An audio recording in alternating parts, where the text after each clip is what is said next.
मित्राणि नमो नमः। इदानीं आज हम उत्तराखंड लेक्चरर संस्कृत विषय पर विचार करेंगे, संस्कृत अध्ययन पर विचार करेंगे। तो इस भूमिका में सर्वप्रथम मैं अपना परिचय स्थापन करता हूँ। मैं डॉक्टर तरुण डोभाल, ये दून क्लासेस में न्यू बैच आरंभ करने के लिए हमने उत्तराखंड लेक्चरर प्रवक्ता संस्कृत विषय को लेकर के हम इस पर विचार करेंगे। तो जब हम संस्कृत विषय की बात करते हैं, आपके सामने आप सिलेबस को लेकर के और जो आगामी परीक्षाएं हैं, उन आगामी परीक्षा को लेकर के जो ये संस्कृत विषय है, और संस्कृत विषय में भी हम उसमें ये दर्शाएंगे, ये देखेंगे जो ये सिलेबस है। एक तो हम सिलेबस पर विचार करते हैं, दूसरा हम जो सिलेबस है ये प्रायः नेट का दशांश कहते हैं, नेट के ही सदृश है, नेट का ही सिलेबस से मिला जुला हुआ है। और जो नेट का सिलेबस है या आने वाली आगामी परीक्षा के लिए प्रवक्ता का सिलेबस है, उसी के समतुल्य ये सिलेबस है। और इसमें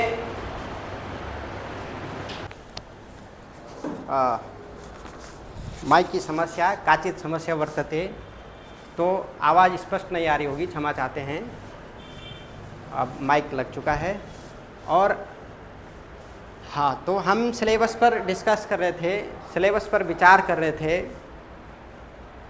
और हमारे किसी भी कार्य को शुभ करने से पहले संस्कृत भाषा में मंगलाचरण और परिचय का विधान है, जिसमें हम अपने आराध्य इष्टदेव से स्तुति प्रार्थना आदि करते हैं।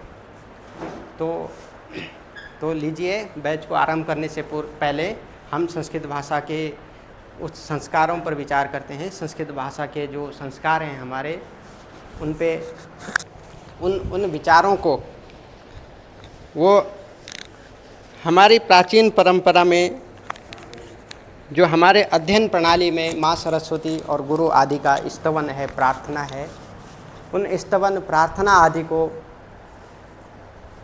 संजो के रखते हुए हम विचार करते हैं।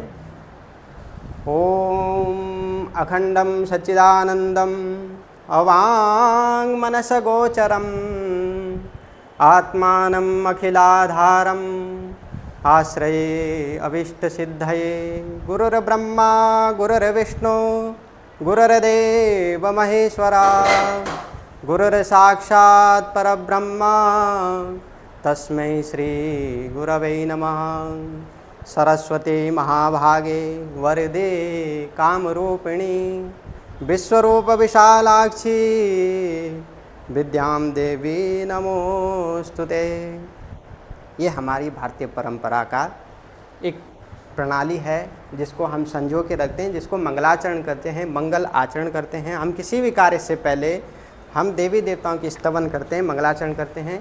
और उसके बाद आपके सामने विषय पर डिस्कस, क्योंकि जो संस्कृत भाषा है, सबसे पहले संस्कृत, तो सम उपसर्ग पूर्वक क्रिय धातु संस्क्रियते संस्कार्यते, यस्मिन भाषायाम संस्कार हैं, जिस भाषा में संस्कार हैं, संस्कारित किया जाता है, शुद्ध किया जाता है, परिमार्जन किया जाता है, उस भाषा को संस्कृत कहते हैं।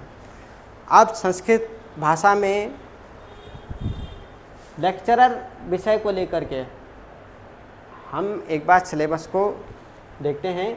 वैदिक वांग में सबसे पहले प्राचीन परंपराओं को लेकर हमारे जो धर्म ग्रंथ हैं वैदिक है, और उसी का जो वांग्मय है, उसी का जो विस्तार स्वरूप है, वो वैदिक वांग्मय में वैदिक साहित्य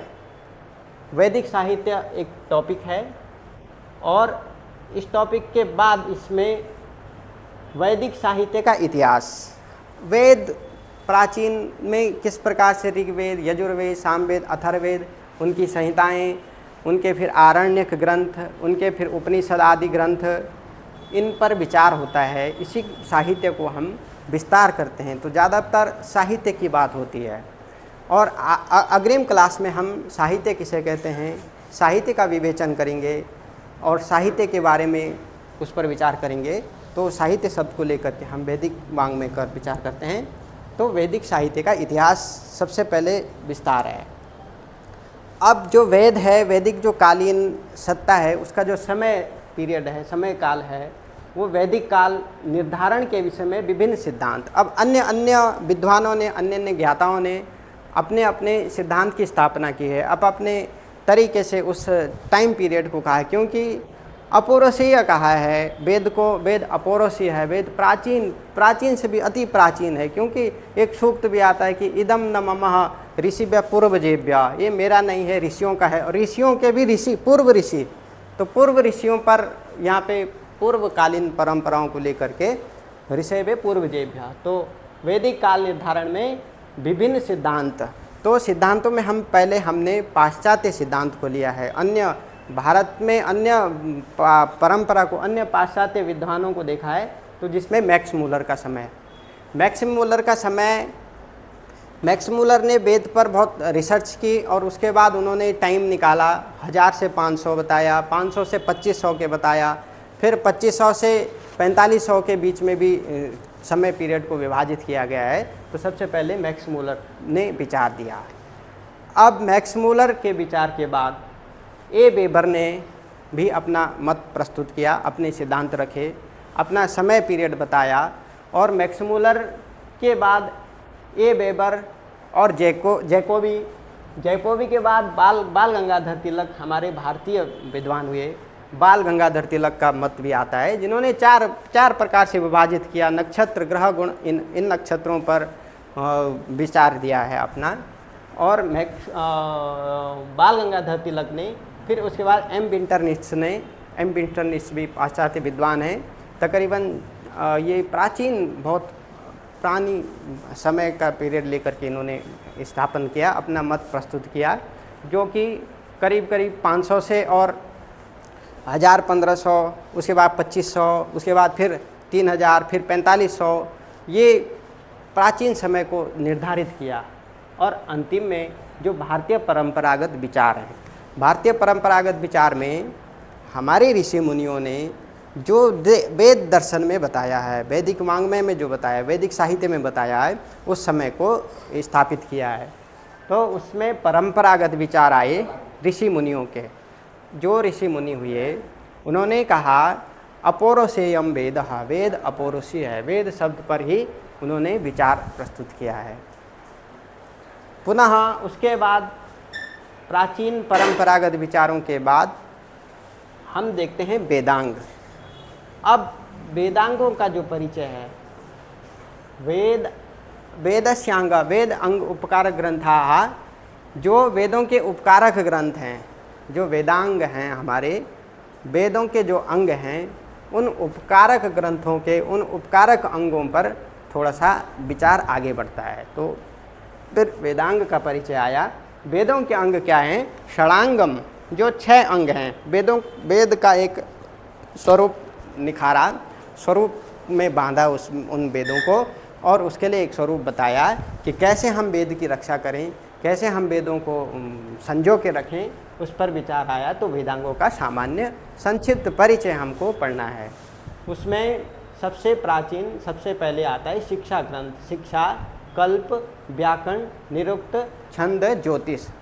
शिक्षा, कल्प, व्याकरण, निरुक्त, छंद और ज्योतिष, इन आधार पर, इन 6 अंगों के आधार पे, ये 6 अंग होंगे आपके, 1 2 3 4 5 6, इन 6 अंगों के आधार पर इनको षडांग कहते हैं। और यही सामान्य परिचय के रूप में इन विषयों का अध्ययन करने के बाद हमको वेदों के उपकारक ग्रंथ हैं, वेदों को थोड़ा समझ सकते हैं, और ये वेदांग कहलाते हैं, जिनमें शिक्षा की विचार करेंगे, यानी कि पाणिनीय शिक्षा, कात्यायन शिक्षा, वाशिष्ठी शिक्षा, ऐसे शिक्षा ग्रंथ हैं। फिर कल्प सूत्र हैं, सौत्र सूत्र, गृह सूत्र, धर्म सूत्र, सुलभ सूत्र और अन्य सूत्र आदि परंपराएं हैं। तो कल्प सूत्र आए। और व्याकरण आया, फिर प्राचीन व्याकरण, नव्य व्याकरण, और व्याकरण में भी फिर अनेक विभाग हैं, कारिकाएँ हैं, और भारतीय धर्म ग्रंथ हैं, व्याकरण के ग्रंथ हैं, लघु सिद्धांत कौमुदी है, मध्य सिद्धांत है, व्याकरण सिद्धांत है, इन विचारों को दर्शाते हैं यहाँ पे। उसके बाद निरुक्त पर विचार करते हैं। निर्वचन है व्याकरण का ही एक अंग भाग है, निर्वचन है, निरुक्त कहलाता है। और निरुक्त में भी निर्वचन है, उसमें फिर आचार्य शब्द पर विचार है, गौ शब्द पर विचार है, शब्दों पर विचार है, शब्द की परिकल्पना यहाँ पे की जाती है। अब आए छंद पे। छंदः शिक्षा कल्पो वेदस्य मुखम व्याकरणम स्मृतम तस्मात् सांगमदीते के ब्रह्मलोके मह्यते। छंद के परिचय से, छंदों के गायन से उस विषय को हम, उस ज्ञान परंपरा को, उस शास्त्र को हम छंद के माध्यम से भी समझ सकते हैं, संजो सकते हैं। फिर छंद, गायत्री छंद, अनुष्टुप छंद, बृहति और इंद्रवज्रा, अनेक वैदिक छंद और फिर लौकिक छंद हैं, फिर उनकी मात्राएं हैं, फिर उनका ज्ञान क्रम आदि विस्तार है छंद में। और फिर अंतिम में यहाँ पे है ज्योतिष। ज्योतिषाम अयनस चक्षु, ज्योतिष उनका अयन है, नेत्र है, चक्षु के समान कार्य करता है। तो ज्योतिष ग्रंथ हैं जिसमें ग्रह, गुण, नक्षत्र आदि इन पर विचार किया जाता है। और अवखड़ा चक्र और ज्योतिष के फलित ज्योतिष और फिर उसके वेद हैं, उसके विभाग हैं, उसको विस्तार किया जाता है फिर ज्योतिष में। तो इन्हीं 6 अंगों के आधार पर, इन 6 अंगों के आधार पर हम वेद को सुरक्षित रखते हैं, वेद को संजो के रखते हैं। तो ये वैदिक परंपरा में आता है। अब इस शिक्षा कल्प आदि व्याकरणकार, अब आप यहाँ पे देखेंगे ये जो निरुक्त है, निरुक्त लिखा हुआ है, निर्वचन है। अब इस निर्वचन में हम पहले शब्दों पर विचार करते हैं कि कौन सा शब्द किस अर्थ में आता है और किस शब्द का क्या अर्थ है। जैसे निरुक्त में आचार्य है, आचिनोति शास्त्रान, आचिनोति बुद्धिम, आचिनोति अर्थान, इस तरह के आचरणों को वहाँ पे फिर इस व्याख्यान में किया गया है। उसके बाद निरुक्त का प्रथम अध्याय और द्वितीय अध्याय पर हमको आगे विचार करना है। प्रथम अध्याय और द्वितीय अध्याय निरुक्त में विचार किया जाता है, उन शब्दों पर विचार किया जाता है। और निरुक्त का पहला अध्याय और दूसरा अध्याय, इसमें इस पहले अध्याय में यही नाम, आख्यात, उपसर्ग, निपात, इन पर विचार किया जाता है।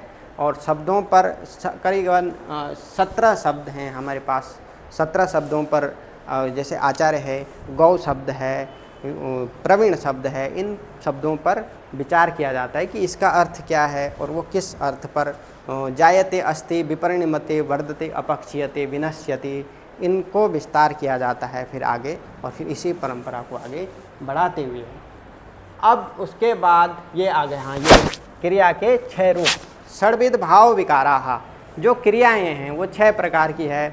और उसको षड्विध, 6 प्रकार की जो क्रिया है, क्रिया मतलब किसी कार्य को करना। अब कार्य कैसे होता है उस पर यहाँ पे विचार किया जाता है कि जायते, पहले कोई भी चीज़ पैदा होती है, जायते उत्पन्न होती है, जायते वर्धते, उसका वृद्धि होता है, विकास होता है, थोड़ा बढ़ता है, जायते वर्धते, उपक्षीयते, फिर उसका उपक्षय हो जाता है, फिर जायते वर्धते, उपक्षीयते, विनश्यति, इस प्रकार के फिर 6 तरीके से वो बढ़ता है, विकास होता है, फिर घटता है और फिर ख़त्म हो जाता है।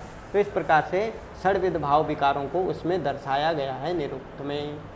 फिर अब आप देखेंगे जो निरुक्त ग्रंथ हैं, इस निरुक्त ग्रंथ, इस निरुक्त के अध्ययन के उद्देश्य, हम निरुक्त को क्यों पढ़ें, इसका क्या उद्देश्य है। और बिना उद्देश्य का कोई भी कार्य कारण भाव संबंध नहीं बन पाता है। इसीलिए फिर उस उद्देश्य को हम विस्तार देते हैं, उस उद्देश्य को समझते हैं।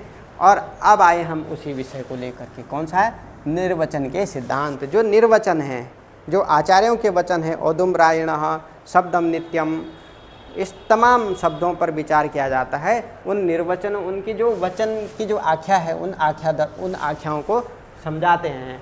कौन से निम्नलिखित शब्द, ये अब आए हम उस शब्द को लेकर के।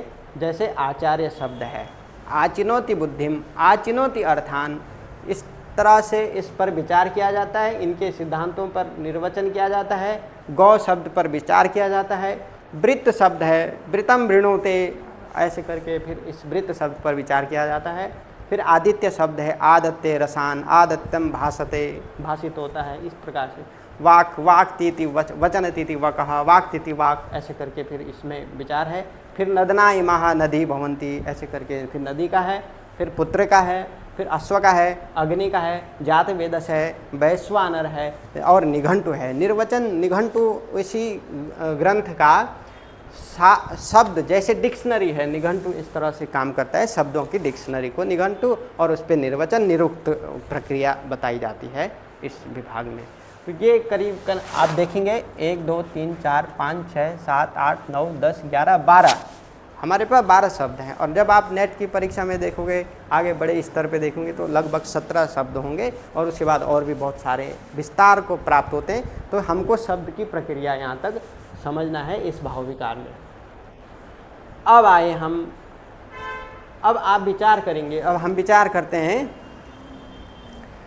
जो देवता भी इसी पर्याय को लेकर के इन देवता भाग में बताया गया है कि ऋग्वेद सबसे पहले प्राचीन जो वेद हैं, हमारे 4 वेद हैं, ऋग्वेद, यजुर्वेद, सामवेद, अथर्ववेद, और इन चारों वेदों को लेकर के इन वैदिक साहित्य हम पढ़ रहे हैं सिलेबस में। तो ये वैदिक साहित्य में फिर सबसे पहले अग्नि, अ वर्ण से आरंभ है, इसलिए हम अग्नि सूक्त सबसे पहले ऋग्वेद में स्तुति प्रधान वेद है, ऋग्वेद स्तुति मंत्र, और स्तुतियाँ फिर अग्निदेव की स्तुति है। क्रम संख्या देखते हैं 1 1, तो एक एक में अग्नि सूक्त है। अग्नि सूक्त में 9 मंत्र हैं और उन 9 मंत्रों पर विचार किया जाता है। विचार करेंगे हम अग्नि में। उसके बाद है सवित्री, सविता सूक्त है। सविता सूर्य का पर्यायवाची है, प्रसविता है, उत्पन्न करने वाला है। तो सवित्री सूक्त 1:35 पर इसका विचार है, और 2 3 38 इसका संख्या क्रम है। उसके बाद इंद्र है 1.32, 1:32 मतलब मंडलों में है, प्रथम मंडल का 32वां सूक्त। इस प्रकार से फिर रुद्र सूक्त है, उसके बाद पुरुष सूक्त है, नासदीय सूक्त है, हिरण्यगर्भ सूक्त है, यजुर्वेद का शिव संकल्प सूक्त है, बहुत प्रसिद्ध है शिव संकल्प, तन्मे मना शिव संकल्पमस्तु, इस तरह की भावनाएं वहाँ पे दर्शाई गई है। और ये सूक्तों का क्रम है। फिर अथर्ववेद, ऋग्वेद के ये हैं, यजुर्वेद के ये हैं, अथर्ववेद के भूमि सूक्त है 1:121। अथर्ववेद की विचार किया जाता है अथर्ववेद के सूक्तों में, तो अथर्ववेद का भी इस पर विवेचन है। अब अग्नि में विषय वस्तु कंटेंट की बात करते हैं हम इस सिलेबस में। इसी वांग्मय को, इसी वैदिक वांग्मय, वैदिक साहित्य के जो विषय वस्तु हैं, उन विषय वस्तुओं को अब दर्शाया गया है, इस सिलेबस में बताया गया है। तो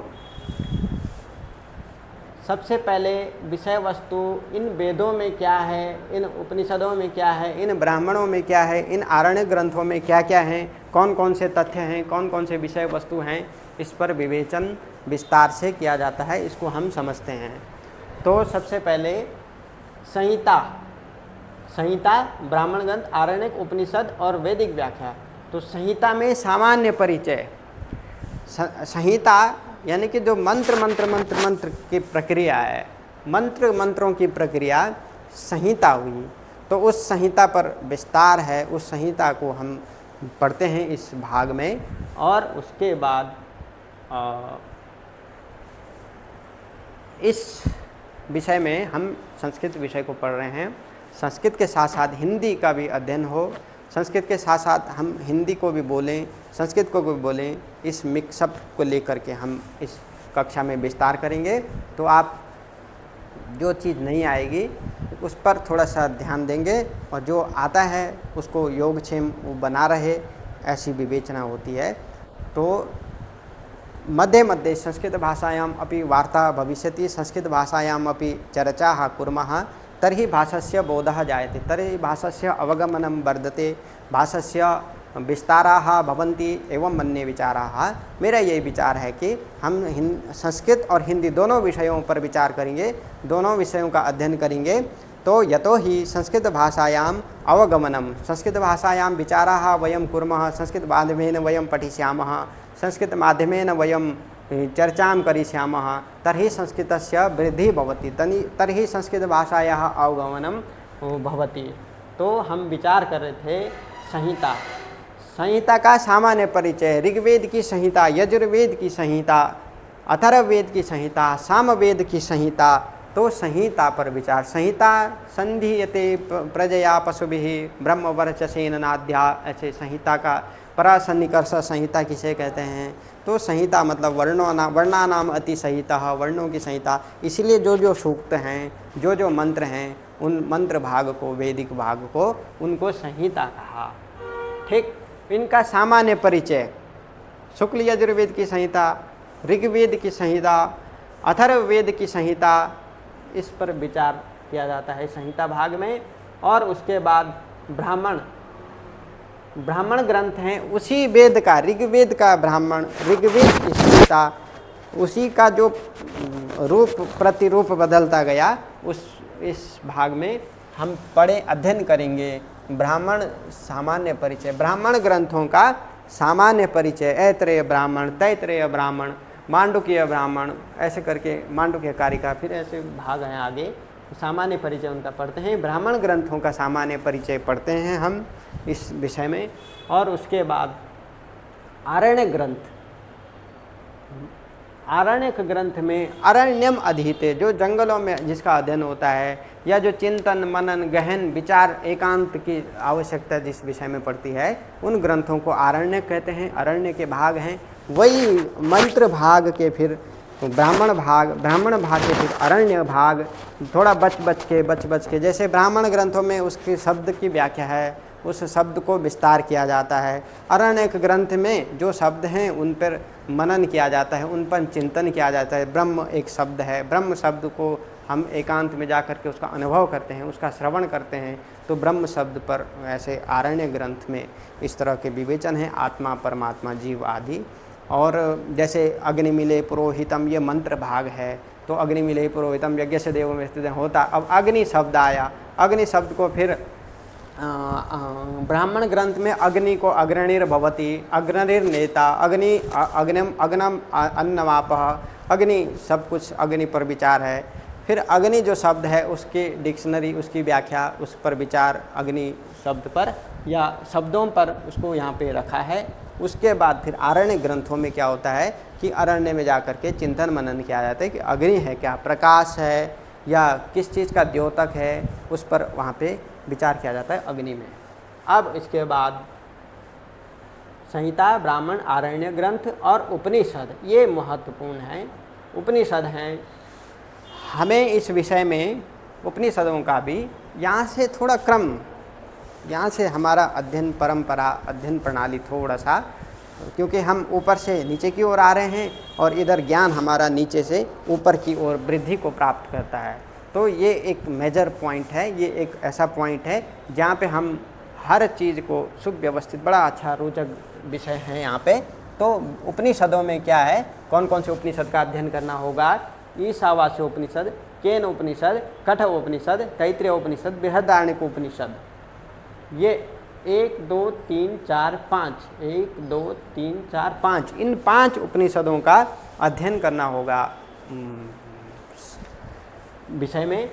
और इसमें ईशोपनिषद, केन, कठ, प्रश्न, मुंड, मांडुक्य, ऐसे बहुत सारे 11 उपनिषद प्रमाणित किए आचार्य शंकराचार्य ने। 11 उपनिषद, 10 उपनिषद, इन पर भाष्य लिखा और इनको प्रमाणित माना।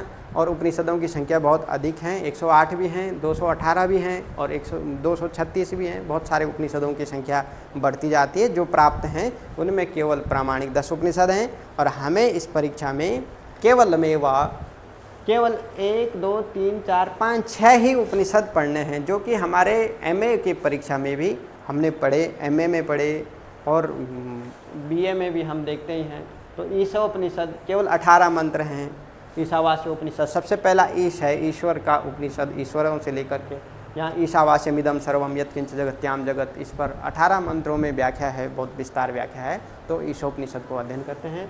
उसके बाद केनोपनिषद है, केनेसितम प्रतिप्रेषितम मनः करके, फिर उसके बाद केनोपनिषद बाद कठ उपनिषद, कठ उपनिषद के बाद तैत्रीय उपनिषद। 3 वल्लियाँ हैं, ब्रह्मानंद वल्ली, भृगुवल्ली, और उनमें फिर मंत्र हैं, अनुवाक हैं। उन अनुवाकों को भी फिर अध्ययन विस्तार से होना चाहिए उनका भी।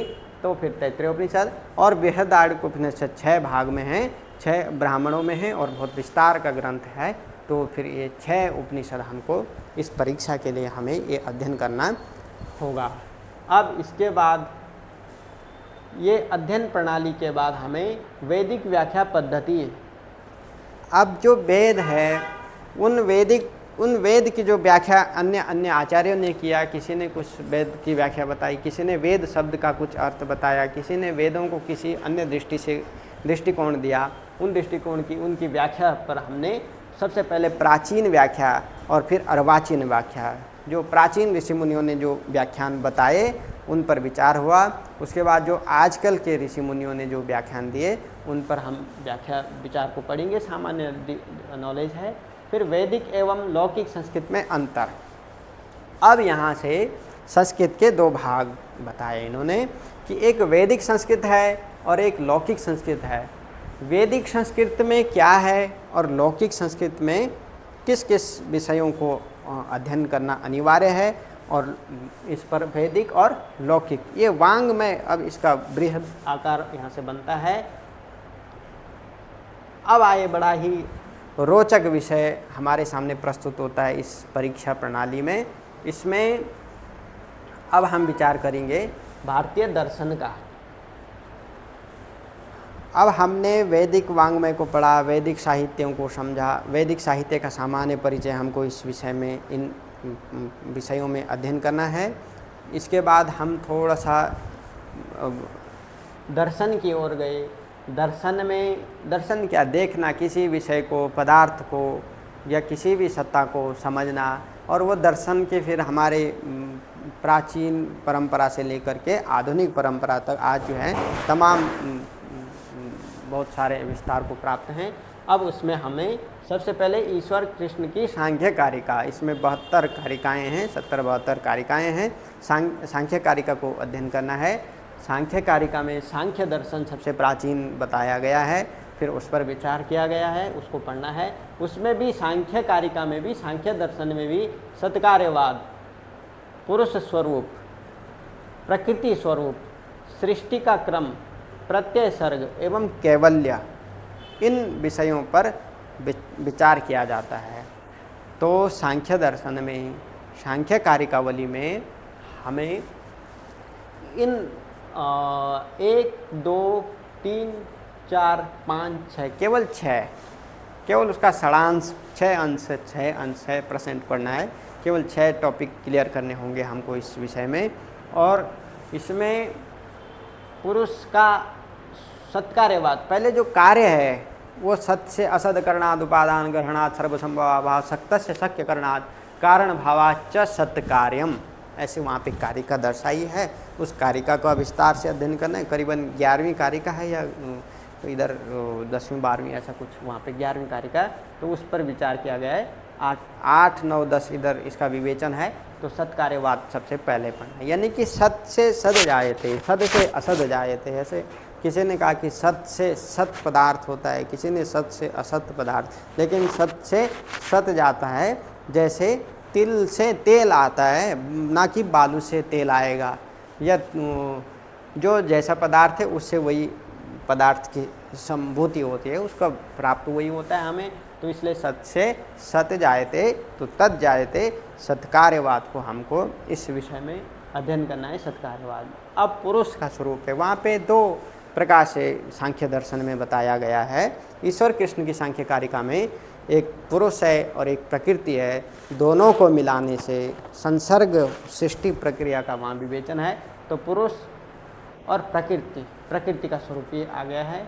प्रकृति का स्वरूप हमको विस्तार से पढ़ना है, पुरुष का स्वरूप विस्तार से पढ़ना है। जैसे पंगवद उभयोरपि संयोगस्तत्कृतः सर्गा, उनका संयोग होता है प्रकृति का और पुरुष का, दोनों मिलने से सृष्टि प्रक्रिया होती है। अब हमें यहाँ पे ये अपने मेल फीमेल नहीं समझना है, बल्कि हमें यहाँ पे ये समझना होगा कि जो प्रकृति है वो गुणों की प्रकृति है, गुणानाम साम्यावस्था, ना कि मेल फीमेल नहीं, बल्कि हमें यहाँ पे ये समझना होगा कि गुण के जो विवेचन, क्वालिटीज़ जो है उस किसी भी विषय की, किसी भी तत्व तथ्य सामग्री की जो क्वालिटीज़ है, जो गुण है, उन गुणों का विवेचन करना होगा यहाँ पे। तो गुणानाम साम्यावस्था प्रकृति सांख्य कारिका में बताया है। और पुरुषस्त्र भोक्ति भावात केवल्यार्थम प्रवृत्तिश्च, पुरुष की बात है, पुरुष प्रकृति को पढ़ना है। फिर इन दोनों को मिलाने से सृष्टि क्रम बनता है। सृष्टि क्रम में फिर सत्वगुण, रजोगुण, तमोगुण, फिर उनके सात्विक अंश, राजसिक अंश, और फिर से पंच महाभूत, और फिर उसके बाद सृष्टि प्रक्रिया है। फिर 11 इंद्रियां हो गई, पंच ज्ञानेन्द्रियाँ, पंच कर्मेंद्रियाँ, उभयात्मकम मनः, इस प्रकार से उनका विवेचन, 11 प्रकार से उनका विवेचन दर्शाया गया है, वो विचार किया गया है। इसके बाद यहाँ पे 25 तत्व हैं। सांख्य कारिका में 25 तत्वों का विवेचन होता है, 25 तत्वों पर विचार किया जाता है और उन्हीं तत्वों के आधार पे तमाम सृष्टि प्रक्रिया को दर्शाया गया है इस विषय में। इस टॉपिक में सृष्टि क्रम के बाद हम प्रत्यय सर्ग एवं कैवल्य की प्राप्ति देखते हैं। प्रत्यय सर्ग, सर्गश्च प्रतिसर्गश्च ऐसे करके जो आपस में मिलजुल कर ये तमाम पंचीकरण प्रक्रिया बनती है, पंचीकरण प्रक्रिया है या कौन सा पदार्थ मिलने से क्या बनता है उस पर विवेचन प्रत्यय सर्ग है। फिर उसके बाद प्रत्यय सर्ग प्रलय की अवस्था आती है, प्रत्यय सर्ग हो जाता है, प्रलय हो जाता है, बनाना तोड़ना, फिर उसको उस पर विचार है। फिर लास्ट में कैवल्य है, मोक्ष की प्राप्ति, कैवल्यम एवं मोक्षः।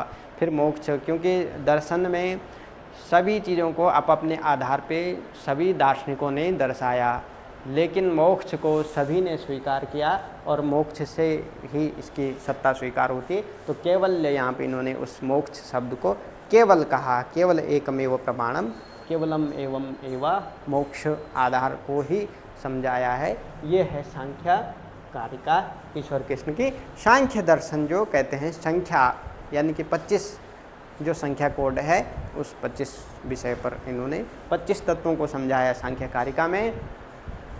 अब नेक्स्ट है अग्री में, आगे सदानंद का वेदांत सार है, बहुत ही अच्छा विषय है। सदानंद का वेदांत सार आ गया। अब वेदांत दर्शन में आए हम। सांख्य दर्शन के बाद थोड़ा सा वैदिक वांग्मय को लेकर के वेदांत दर्शन पर इन्होंने विचार किया है। वेदांत दर्शन में सबसे पहले सदानंद का वेदांत सार में इन्होंने बताया कि अनुबंध चतुष्टय, अनुबंध 4 होते हैं, 4 प्रकार के अनुबंधों से बनाया गया है। अनुबंध 4 प्रकार के हो, अधिकारी विषय संबंध प्रयोजन अनुबंध चतुष्टय, फिर साधन चतुष्टय, फिर ऐसे करके फिर अनुबंध चतुष्टय में फिर उसके बाद अज्ञान को दर्शाना है, अध्यारोप को, अपवाद को, विवर्त को, जीवन मुक्ति को। इन विषयों को हमें वेदांत सार में पढ़ना है। अनुबंध चतुष्टय 1, अज्ञान 2, अध्यारोप 3, अपवाद 4, विवर्त 5, जीवन मुक्ति 6। कम से कम 5-6 अगर इसको अध्यारोप अपवादाभ्याम निष्प्रपंचम, ये थोड़ा सा दोनों एक इक्वल हो गए, दोनों टॉपिक एक ही विषय को अलग दृष्टिकोण से समझना। तो 1, 2, 3, 4, 5 टॉपिक हमको इस विषय में, इस वेदांत सार में हमको सदानंद वेदांत सार पर हम आगे की क्लास में इसको पढ़ेंगे। अब हम विषय को थोड़ा सा आगे ले चलते हैं। इसमें है केशव मिश्र की सांख्य कारिका, तर्क भाषा। अब केशव मिश्र की है तर्क भाषा, समझ आते हैं। केशव मिश्र की तर्क भाषा ग्रंथ है और इस तर्क भाषा में जैसे तर्क संग्रह है उसी का पर्याय दूसरा एक ग्रंथ है, उसी की तरह दूसरा ग्रंथ है तर्क भाषा केशव मिश्र का। उस तर्क भाषा में हमें पदार्थ, कारण, प्रमाण, प्रत्यक्ष, अनुमान, उपमान, शब्द और इस प्रमाण को, इनको हमको उस विषय में पढ़ना होगा। और उसके बाद थोड़ा बहुत जैन दर्शन का सामान्य परिचय, बौद्ध दर्शन का सामान्य अध्ययन यहाँ पे लिखा हुआ है। जैन को भी पढ़ना है, बौद्ध को भी पढ़ना है। अब हम जब इस विषय को देखते हैं, इस पर दर्शन की 2 प्रणाली है, एक आस्तिक और एक नास्तिक। जिन विषयों पर हमने चर्चा की भारतीय धर्म ग्रंथों में, उनको आस्तिक कहा। वो आस्थावान है, वेदों पर उनका ईश्वर के प्रति उनका समर्पण, ईश्वर के प्रति सम्मान भाव आस्तिक धर्म में आते हैं। और नास्तिक में आते हैं जैन, बौद्ध, और सबसे बड़ा नास्तिक है यहाँ चारवाक। तो थोड़ा सा सामान्य परिचय में हमको इन सभी विषयों को भी थोड़ा सा अध्ययन करना होगा। अब दर्शन वांग्मय पढ़ने के बाद सबसे अच्छा विषय, कंटेंट सबसे अच्छा यहीं पे है, दर्शन है। और इस दर्शन प्रणाली के बाद हमको अब आए हम थोड़ा सा विषय को और आगे देखते हैं। तो स्पष्ट अग्रि में वयम पश्यामः, आगे हम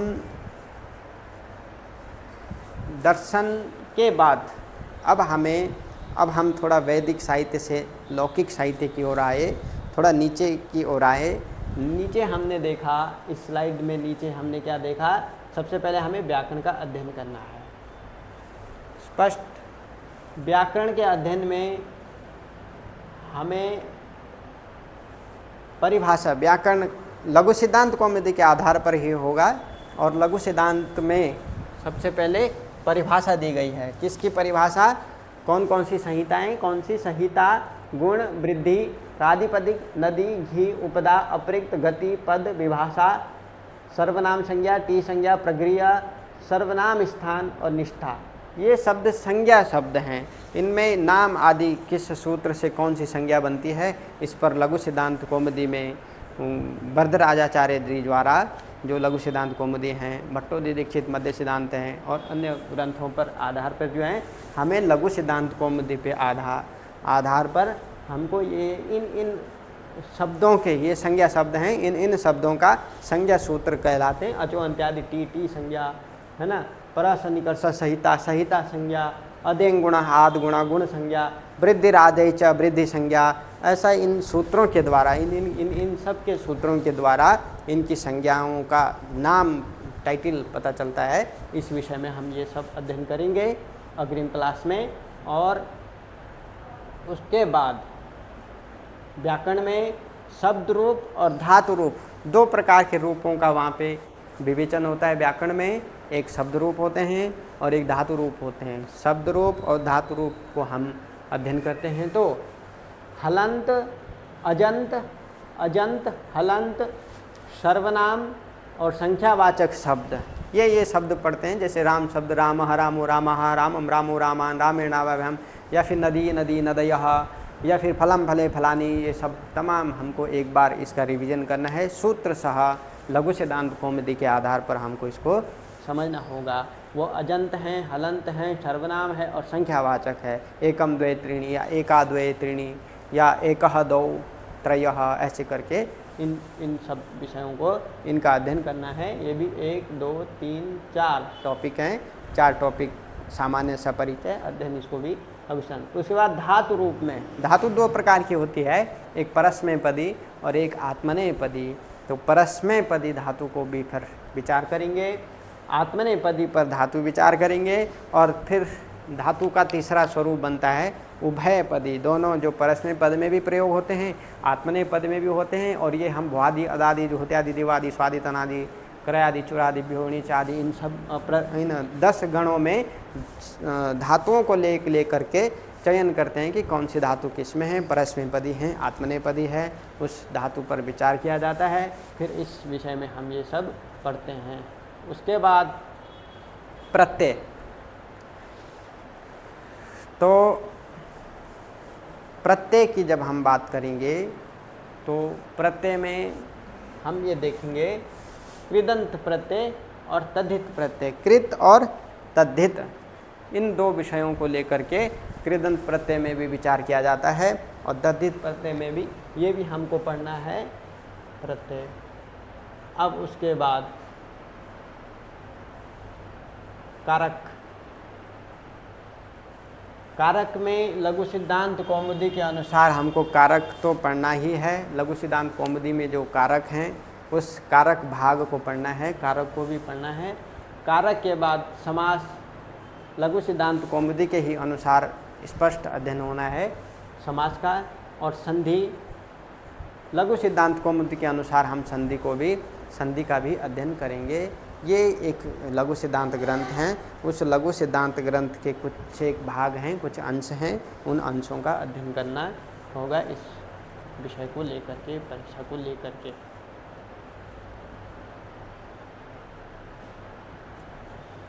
अब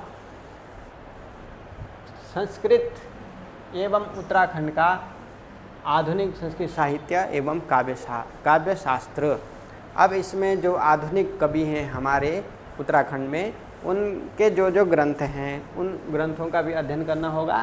प्रायः अभी उत्तराखंड जो लेक्चरर है, उत्तराखंड जो प्रवक्ता भर्ती परीक्षा है, उसका सिलेबस अभी निष्ठ रूप से हम उसी के इंतज़ार में हैं कि उसका कब सिलेबस आता है और उसके सिलेबस में क्या घटता है, क्या बढ़ता है, क्या घटाते हैं, क्या बढ़ाते हैं, या यही आता है या क्या आता है, उस पर थोड़ा सा हम उसका इंतज़ार करते हैं उत्तराखंड के लोग कि वो जल्द से जल्द हमें सिलेबस प्रोवाइड करा दें, तो हम उस आधार पे निश्चित तौर पर उसको 100% मान करके हम पढ़ाई करें।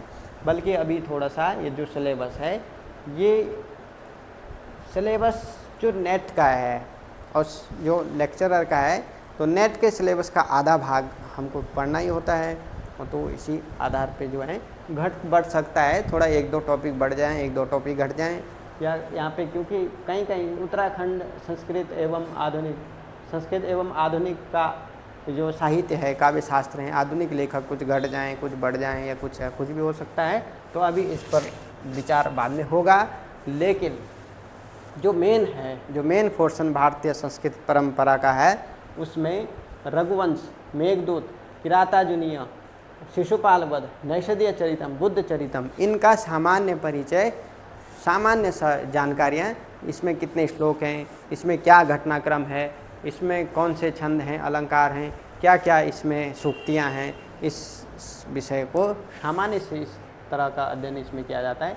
रघुवंश है, कालिदास का है, मेघदूत है ना, कालिदास के हैं, किरातार्जुनीयम भारवी का है, शिशुपाल वध है, ये ग्रंथ हैं, इनके प्रथम अंक, प्रथम सर्ग हमको पढ़ने ही हैं, लेकिन आगे का सामान्य परिचय हमको रखना होगा कि किसमें कितने श्लोक हैं, क्या क्या घटनाक्रम है, प्रथम सर्ग में क्या है, द्वितीय में क्या है, तृतीय में क्या है, क्योंकि जब हम आगे साहित्य विषय पर विचार करेंगे तो उस पर भेद प्रभेद साहित्य के जो अनेक वांग्मय, साहित्य वांग्मय, बहुत विस्तार वांग्मय है, उस पर हम भी विवेचन करेंगे, तो वहाँ हम देखेंगे। अब अग्रि में इनके परिचय के बाद गद्य, नाटक, इस तरह से हम साहित्य विषय पर आते हैं। हमने इससे पूर्व दर्शन को समझा, वैदिक वांग्मय को समझा और व्याकरण को समझा, क्योंकि ये षडांगों के अंग हैं, ये 6 अंगों के उपकारक ग्रंथ हैं, इनको पढ़ना अध्ययन आवश्यकता है अध्ययन की। अब यहाँ पे साहित्य विषय में ये पढ़ने के बाद नाटकों की बात, गद्य की बात करते हैं। गद्य, पद्य, नाटक, साहित्य की जो विधाएं हैं, उन विधाओं में से हमको पढ़ना है गद्य विधा। गद्य में 10 कुमार चरितम का विवेचन पढ़ना है। 10 कुमारों का वहाँ पे चरितम है, पहला अंक, पहला परिच्छेद, पहला प्रथम सर्ग आदि पढ़ना है, तो 10 कुमार चरितम, फिर हर्ष चरितम, फिर कादम्बरी बाणभट्टिकी, फिर भीष्म चरितम, गंगापुत्रावधान, सामान्य साहित्य, ये सब ये उत्तराखंड के लेखक हैं, गंगापुत्रावधान आदि, इनको भी अध्ययन करना होगा। सामान्य परिचय इन विषयों का हमें करना होगा। अब नाटक जो मुख्य भाग है पेपर का, साहित्य का मुख्य भाग नाटक, स्वप्नवासव दत्ता, अभिज्ञान शाकुंतलम, मृच्छकटिकम, उत्तर रामचरितम, मुद्रा राक्षस, रत्नावली, बेणी सम्मार, इन सभी नाटकों का सामान्य परिचय, किसमें कितने अंक हैं, किसमें किस प्रकार की कहानियाँ हैं, किस प्रकार का तत्व सामग्री है, इस प्रकार से हमें इसका विवेचन करना है। इस भाग में स्वप्नवासव दत्तम नाटिका, अभिज्ञान शाकुंतलम नाटकम, मृच्छकटिकम और उत्तरामचरितम, मुद्रा राक्षसम, इन विषयों पर भी हमको अध्ययन करना होगा। उसके बाद रत्नावली, बेणी सम्मार, सामान्य परिचय इनका।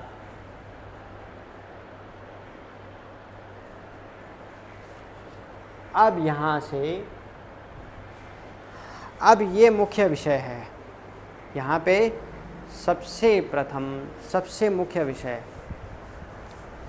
अब आए हम मेन कंटेंट पे, जो साहित्य की परिभाषा को दर्शाता है। काव्य शास्त्र को हमें समझना होगा, और काव्य शास्त्र, काव्य किसे कहते हैं, काव्य की क्या परिभाषा है, काव्य की क्या विधाएं हैं, काव्य में कौन कौन से तथ्य हैं, और काव्य किसे कहते हैं, काव्य कितने भेद हुए, उसके बाद फिर नाटक, फिर कहानी, फिर उपन्यास, फिर उसके बाद फिर उनके अनेक विषय आते हैं। और काव्य शास्त्र में जो इसका एक अलग विभाग है काव्य शास्त्र। और काव्य शास्त्र में क्या पढ़ना होगा, काव्य की परिभाषा। अनेक अनेक आचार्यों ने, अलग अलग आचार्यों ने काव्य की क्या क्या परिभाषा दी है, काव्य किसे कहते हैं, इस पर विचार अग्रिम क्लास में हम इसको विवेचित करेंगे, इसका विवेचन करेंगे अग्रिमे। इदानीम वयम एक केवल ये सामान्य परिचय, हम एक बार सिलेबस को स्थिर कर रहे हैं, सिलेबस को एक बार समझ रहे हैं, क्योंकि अभी नेट के फॉर्म भी आ चुके हैं, नेट में भी लोग लगे होंगे और बहुत सारे लोग जीआरएफ भी प्राप्त हैं, नेट भी प्राप्त हैं, लेकिन नेट में और जो इस प्रवक्ता सिलेबस में क्या डिफाइन है, क्या है, उसको हम एक बार सामान्य अध्ययन, सामान्य दृष्टिकोण से उसको समझ रहे हैं। तो सामान्य दृष्टिकोण से समझते हुए हमें विषय का ज़्यादा अध्ययन हम आगे करेंगे। अभी केवल हम इसको सामान्य रूप से देखेंगे। काव्य शास्त्र, इसमें 6 संप्रदायों का विवेचन है।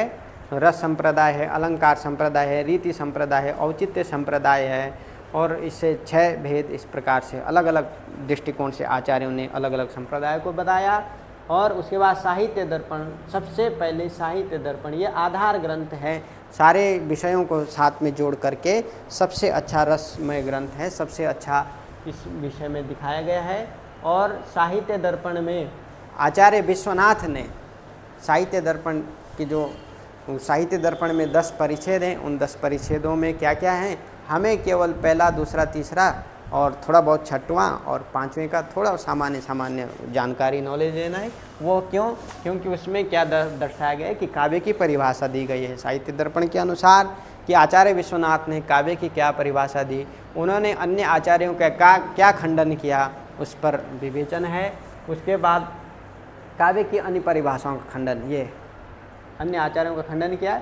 उसके बाद शब्द शक्ति, संकेत ग्रह, अभिधा, लक्षणा, व्यंजना, 3 प्रकार के शब्दों का दृष्टिकोण है।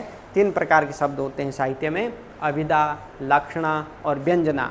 इन पर अध्ययन, विस्तृत अध्ययन करना होगा।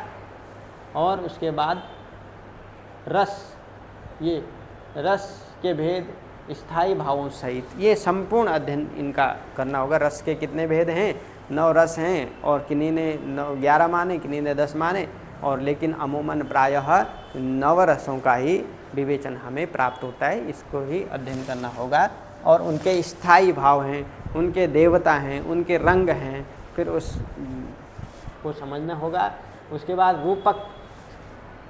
रूपक, आरोप्यते रूपकः, रूपक की क्या परिभाषा है, रूपक के क्या क्या विवेचन है उसमें, इस पर रूपक के भेद बताए, रूपक के प्रकार बताए, रूपक को समझना होगा। रूपक के बाद नाटक के लक्षण, नाटक किसे कहते हैं, नाटक की क्या परिभाषा है, किस आचार्य ने नाटक को क्या कहा, इन पर साहित्य दर्पण में बड़ा अच्छा ही बताया है नाटक के बारे में। उसके बाद महाकाव्य का लक्षण, महाकाव्य किसे कहते हैं, इसका सामान्य समझना होगा कि सर्गबद्धो महाकाव्यम तत्रैको नायकासुरः स्याद्वंशः क्षत्रियो वापि। नाटक के महाकाव्य के क्या क्या लक्षण हैं, कौन कौन से स्वरूप हैं, उस पर विवेचन करना है। अन्य में, अब एक्स्ट्रा में हमें सामान्य जानकारी, भारतीय वाङ्मय की सामान्य जानकारी को समझने के लिए फिर हमको थोड़ा सा क्या पढ़ना है, रामायण पढ़ना है, महाभारत पढ़ना है, और पुराण का अध्ययन करना है, स्टडी करना है, और मनुस्मृति का अध्ययन करना है, याज्ञवल्क्य की स्मृति का अध्ययन करना है, उसमें भी व्यवहार अध्याय और कौटिल्य का अर्थशास्त्र, ये हमें इस विषय में पढ़ना होगा, ये हमको समझना होगा। अब आप देखेंगे, अब आप विचार करेंगे कि ये 6% यूजीसी नेट का जो सिलेबस है उसका अर्ध भाग है, आधा हिस्सा लेकर के, यानी कि हमें नेट के दृष्टिकोण से समझना होगा, और उसी दृष्टिकोण पे, उसी आधार पर हमने ये आपके साथ डिस्कस किया, हमने ये चर्चा की, ये विचार किया। और अब इसमें जो दर्शन विषय हैं, दर्शन, मैं आपको बता दूं कि दर्शन का मैं स्कॉलर हूं, और मेरा जो रिसर्च है वो दर्शन में ही हुआ है। मैं डॉक्टर तरुण डोभाल, दर्शन में हमने पुराण को लेकर के, शिव महापुराण आदि विषय को लेकर के, और अद्वैत वेदांत दर्शन मेरा सब्जेक्ट टॉपिक रहा है, उस पर वेदांत सार को अच्छे से समझा है तो उस विषय को थोड़ा सा सही से समझ सकते हैं। और इसी के साथ आप सभी को शुभकामनाएं कि आप अच्छे से तैयारी करेंगे और आप इन विषयों को समझेंगे। और इन विषय को समझने के साथ साथ हम सर्वप्रथम सबसे पहले हमने यहाँ पे एक टॉपिक देखा था कि ये जो टॉपिक है ये काव्य शास्त्र, ये यहाँ से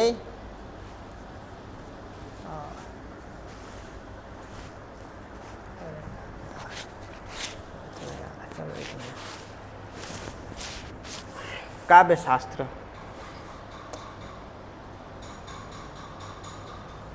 तो हाँ बस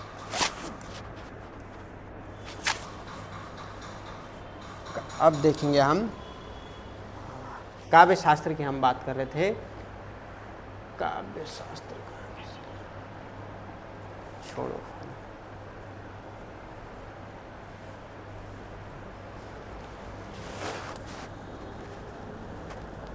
हाँ ये वाला जो भाग है ये काव्य शास्त्र कि काव्य किसे कहते हैं और काव्य की क्या परिभाषा दी है आचार्यों ने। तो साहित्य दर्पण के अनुसार, साहित्य दर्पण आचार्य विश्वनाथ का साहित्य दर्पण एक ग्रंथ है और उसी ग्रंथ के आधार पर, साहित्य दर्पण के आधार पर जब हम इस विषय को देखते हैं तो ये साहित्य दर्पण आचार्य विश्वनाथ का काव्य प्रकाश, काव्य की परिभाषा और काव्य की अन्य परिभाषाओं का खंडन, इसके बाद यहाँ से ये फिर उनका विषय आ गया। लेकिन साहित्य किसे कहते हैं, काव्य शास्त्र का क्या, काव्य की क्या परिभाषा है, इस पर प्रथम परिच्छेद में उन्होंने विस्तार से दर्शाया है। और ये जो टॉपिक है, साहित्य जो टॉपिक है, इस पर आज हम विचार करेंगे। इस टॉपिक को, साहित्य टॉपिक को हम सबसे पहले समझने का प्रयत्न करेंगे।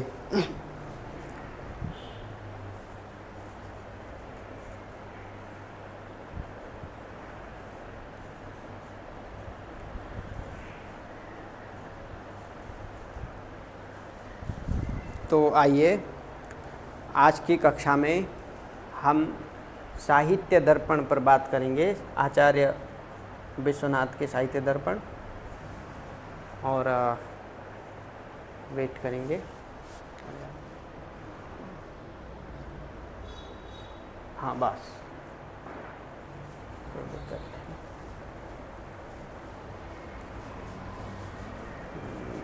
एक मिनट, पीपीटी, हाँ बस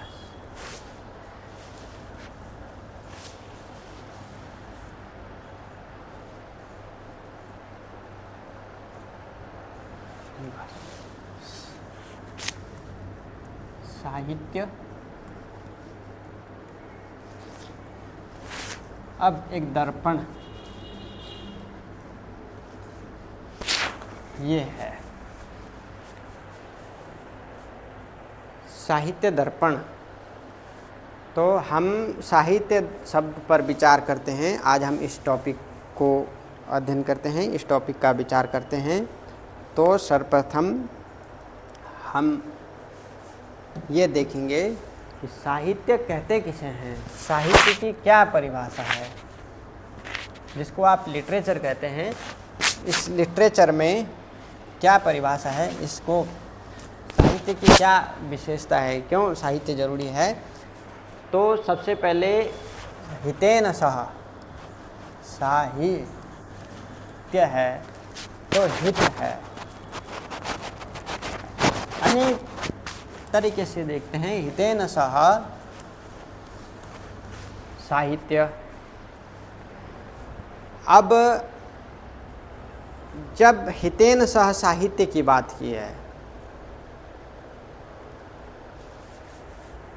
तो साहित्य शब्द हितेन सह साहित्यम, और सहितयोर भावम साहित्यम, हित के साथ, भावों के साथ। अर्थात ये देखेंगे हम कि जो विचार की अभिव्यक्ति है, जो चिंतन मनन स्तर की अभिव्यक्ति है, हमारे सहृदय जो व्यक्ति हैं, जो जिनके अंदर हृदय, जिनके अंदर हित की भावना हो, भाव जिनमें हो, इसीलिए भाव, रस, छंद, अलंकार, इन सब चीज़ों को साहित्य के विषय मानते हैं, साहित्य के अंगांगी भाव मानते हैं। तो साहित्य की जो परिभाषा है, हित के साथ, सहितयोर भावम, भावों के साथ, गुण, रस, छंद, अलंकारों के साथ, उस सहयोग के भाव को, उस साहित्य के भाव को साहित्य कहते हैं। और साहित्यम कविम पुराणम, ऐसा कुछ भी दर्शाया गया है कि साहित्यम, तो सहितय भाव साहित्यम, बार बार ये अनुवृत्ति आती है। तो साहित्य शब्द को अनेक आचार्यों ने अलग अलग दृष्टिकोण से दर्शाया है। जो दर्पण है, ये देखना, दृश्य, देखने का काम, देखने का काम दर्पण, समाज का जो दर्पण है साहित्य कहते हैं, ऐसा भी वहाँ पे विवेचन है। अब जो देखने का विषय है और जिसको आप देख रहे हैं, ये दर्पण के माध्यम से, जैसे हम किसी भी चीज़ को देखते हैं, अपने चेहरे को हम शीशे पे देखते हैं, तो जो शीशा है वो दर्पण बोला हमने उसको, और हमने अपने आप को देखा, अपने स्थिति का आंकलन किया, उस चीज़ को हमने देखा। तो यहाँ पे देखने का मतलब हुआ जो सामाजिक दृष्टिकोण है, सामाजिक, जो जिस भी विषय पदार्थ को हम देख रहे हैं, जिस भी चीज़ों को हम देख रहे हैं, तो उसको साहित्य में उन्होंने दर्पण में, आचार्य विश्वनाथ ने दर्पण को उस प्रकार से दर्शाया कि जो ये साहित्य है, ये हमारे समाज का, ये हमारे जीवन का, हमारे भौतिक संसार का क्या है, दर्पण है साहित्य।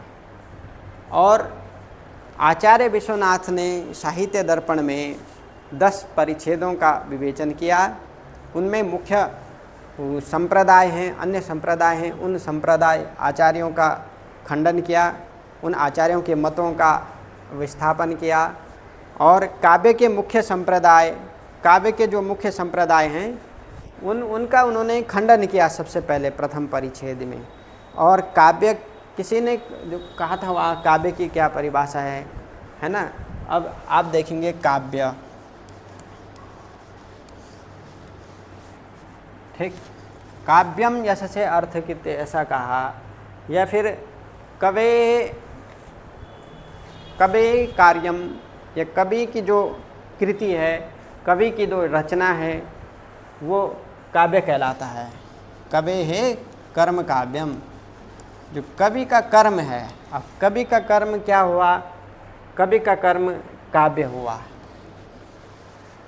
तो कवि का कर्म काव्य हुआ। और काव्य की जो परिभाषा उन्होंने बताई, वो साहित्य विभाग के अंतर्गत साहित्य दर्पणकार आचार्य विश्वनाथ ने उसको परिभाषित किया है। काव्य के मुख्य संप्रदाय कितने हैं, इस पर उन्होंने 6 संप्रदायों का विवेचन किया, 6 संप्रदायों के बारे में बताया। 6 संप्रदाय की बात की, 6 संप्रदाय, ये थोड़ा सा समझने का विषय है, क्योंकि जो 6 संप्रदाय हैं, जो 6 संप्रदाय साहित्य विभाग के हैं, उनको समझना बहुत आवश्यक है। उसी के आधार पर हम आगे की प्रक्रिया को समझ पाएंगे। साहित्य दर्पण में यही विस्तार किया गया है, भूमिका में, उसके भूमिकांश में यही बताया गया है आचार्य विश्वनाथ ने। अभी नेक्स्ट अग्रिमे वयम आचार्य विश्वनाथस्य परिचयं कुर्मः। तस्य साहित्य दर्पणे 10 परिच्छेदाः, तेषाम् अवलोकनं कुर्मः। अस्मिन् विषये, अस्मिन् क्रमे वयं पश्यामः साहित्यस्य क्या परिभाषा, साहित्य दर्पणस्य द्वितीय प्रथम परिच्छेद आदि विषये ये काव्यस्य प्रयोजनानि सन्ति। ये काव्यस्वरूप लक्षणानि सन्ति तेषां विचाराः वयं प्राप्यते, वयं चर्चयामः, वयं चर्चां कुर्मः तस्य विषये इति वयं जिज्ञास्यमानः। तथा तत्र वयं षड् सम्प्रदायस्य आचार्यकृतिः आचार्याणां व्यवहाराः 6 सम्प्रदायाः सर्वप्राचीन सर्वं प्रथमम् अलङ्कार इति विषये वयं पश्यामः। अलङ्कार संप्रदाय बोलते हैं। अलङ्कार संप्रदायस्य विवेचनं वयं एक बारं सामान्य रूपेण पश्यामः। अलङ्कार संप्रदायः ऋग्वेदप्यः। अब ऋग्वेद में हम वैदिक को मानते हैं, हम वैदिक परंपराओं को समझते हैं, वैदिक को समझते हैं। तो वेद में अलंकार, जो अलंकारिक शब्द हैं, उन अलंकारिक शब्दों को, उन अलंकार शब्दों का विवेचन वहाँ पे दर्शाते हैं। तो सबसे पहले हमने वहाँ देखा था एक अग्नि सूक्त में एक मंत्र आता है, सा न पितेव शूनवे, जैसे अग्नि मिले पुरोहितम यज्ञ सदैव मृत्युजम होतारम रत्नधातमम, या सा न पितेव शूनवे, या अग्नि मिले पुरोहितम होतारम अग्नि, इस प्रकार से वहाँ पे जो शब्द हैं। भूमि सूक्त में भी शब्द आता है, माता भूमि पुत्रो हम पृथिव्याम। आरण्य ग्रंथों में या ब्राह्मण ग्रंथों में या उपनिषद ग्रंथों में भी सूक्त आते हैं, शब्द आते हैं। उन शब्दों को अलंकार कहा, अलंकृति पुरलंकारः। या फिर वहाँ पे ये बताया गया है कि जैसे वहाँ पे एक बताया गया है, हाँ, द्वा सुपर्णा सयुजा सखाय समान वृक्षम परिशस्व जातः तयोरन्यः पिप्पलम स्वादितिष्ठन् अस्नन विचासे अविचाक्षिति, कुछ ऐसे करके द्वा सुपर्णा सयुजा सखाय, इन द्वा सुपर्णाओं पे, इन 2 शब्दों पर भी अलंकारिक शब्द हैं। तो इसीलिए अलंकार शब्द का सर्वप्रथम अलंकार संप्रदाय भाम रुद्रत उद्रत अलंकार संप्रदाय में, इस संप्रदाय के अनुसार अलंकार ही काव्य का अनिवार्य प्राण तत्व है।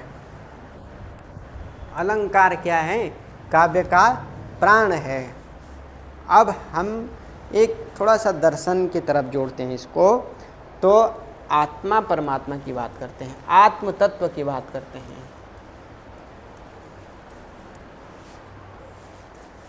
आत्म तत्व की बात करते हैं तो आत्म तत्व में अब दर्शन है, देखना।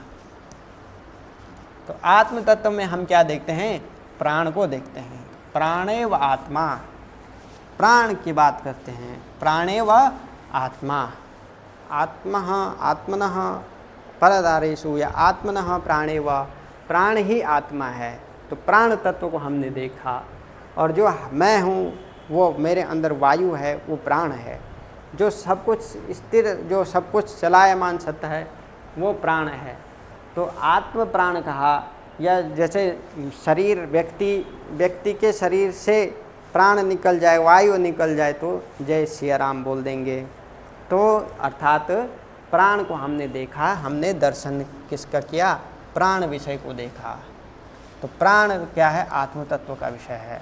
और आत्म तत्व का विषय होने से हम जिस भी पदार्थ को देखते हैं, हम मनुष्य की बात करते हैं, जीव जंतु आदि की बात करते हैं, तो प्राण पदार्थ की बात करते हैं, प्राण की संप्रदाय को देखते हैं। तो ये देखने का तरीका हुआ। इसी आधार पर जब हम शब्दों को देखते हैं तो अलंकार संप्रदाय बताया है ना। और ये आधार जो हमारे वैदिक ग्रंथ हैं, इन वैदिक ग्रंथों में अलंकार शब्द को, अलंकार आदि शब्दों के द्वारा काव्य क्या है, काव्य का शरीर, काव्य का प्राण क्या है, अलंकार को बताया, जो काव्य की शोभा बढ़ाते हैं। इसमें भामह ने इस संप्रदाय के, भामा का हो गया, ये भामह का संप्रदाय है। भामा इसके मुख्य, भामा का अलंकार संप्रदाय है ना।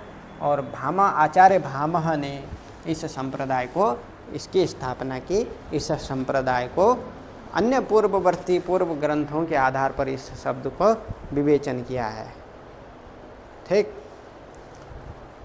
अब अलंकार संप्रदाय के बाद हम विचार करते हैं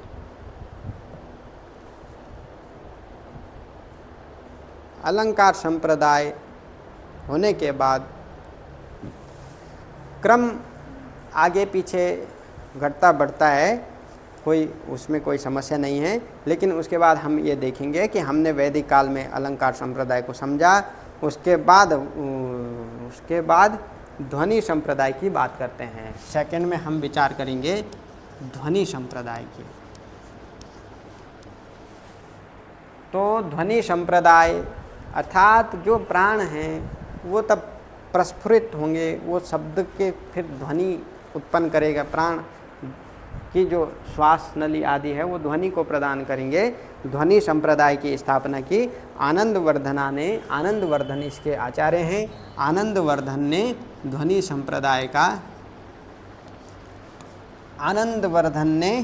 संप्रदाय को विस्तार किया।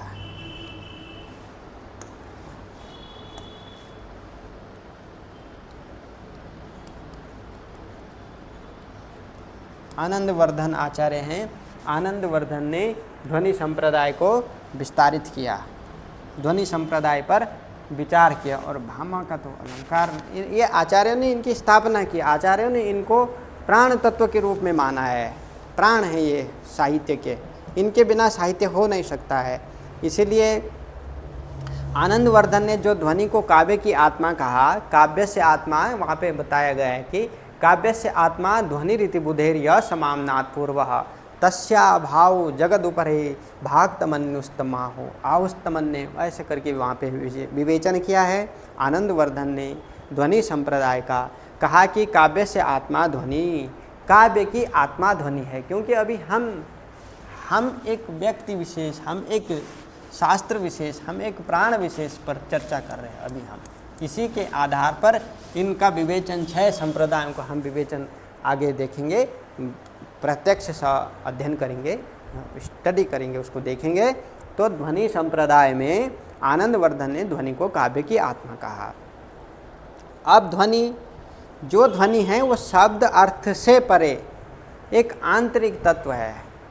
हम जो ध्वनि जो है शब्द और उसका अर्थ, शब्दार्थ वागर्थाविव संपृक्तो, या शब्द और अर्थ के द्वारा सृष्टि का आरंभिक स्तर हुआ। तो शब्द और अर्थ, शब्दार्थ से परे, उसके पहले, अर्थात परे का मतलब अलौकिकता में देखेंगे या उसके सन्निहित उन चीज़ों को देखेंगे। तो शब्द अर्थ उससे जो है परे एक आंतरिक तत्व की बात की। अंदर एक तत्व है, वह अर्थ जो वाच्य एवं अर्थ अप्रस्तुत हो उसकी व्यंजित करते हैं। जो अर्थ उसका और वाचक शब्द अर्थ उसका, उसको अभिव्यंजित करते हैं, उसको बहिर्मुख करते हैं, उसको बाहर की ओर प्रेरित करते हैं। तो उसकी आंतरिक प्रक्रिया को, प्राण तत्व को क्या कहा उन्होंने? शब्द के प्राण तत्व के पूर्व ध्वनि का सिद्धांत स्थापित किया। तो ध्वनि संप्रदाय हुआ। अब 2 संप्रदाय हुए, एक अलंकार संप्रदाय, ध्वनि संप्रदाय। आनंदवर्धनाचार्य ने ध्वनि संप्रदाय की स्थापना की। अब हम इसी कड़ी में आगे देखेंगे वक्रोक्ति संप्रदाय, है ना, या फिर रीति संप्रदाय भी है। उसके बाद नेक्स्ट रीति संप्रदाय, उसके बाद औचित्य संप्रदाय, और लास्ट में हम रखते हैं रस संप्रदाय को। क्योंकि रस संप्रदाय के आधार पर हमने साहित्य दर्पण को पढ़ना है। तो हम पहले अन्य आचार्यों के आधार ग्रंथों को देखते हैं, उनके आधार सिद्धांतों को देखते हैं, फिर उसके बाद हम रस संप्रदाय की बात करेंगे और उससे हम साहित्य विषय में प्रवेश करेंगे। तो अब इसी क्रम में हम ध्वनि संप्रदाय के बाद रीति संप्रदाय,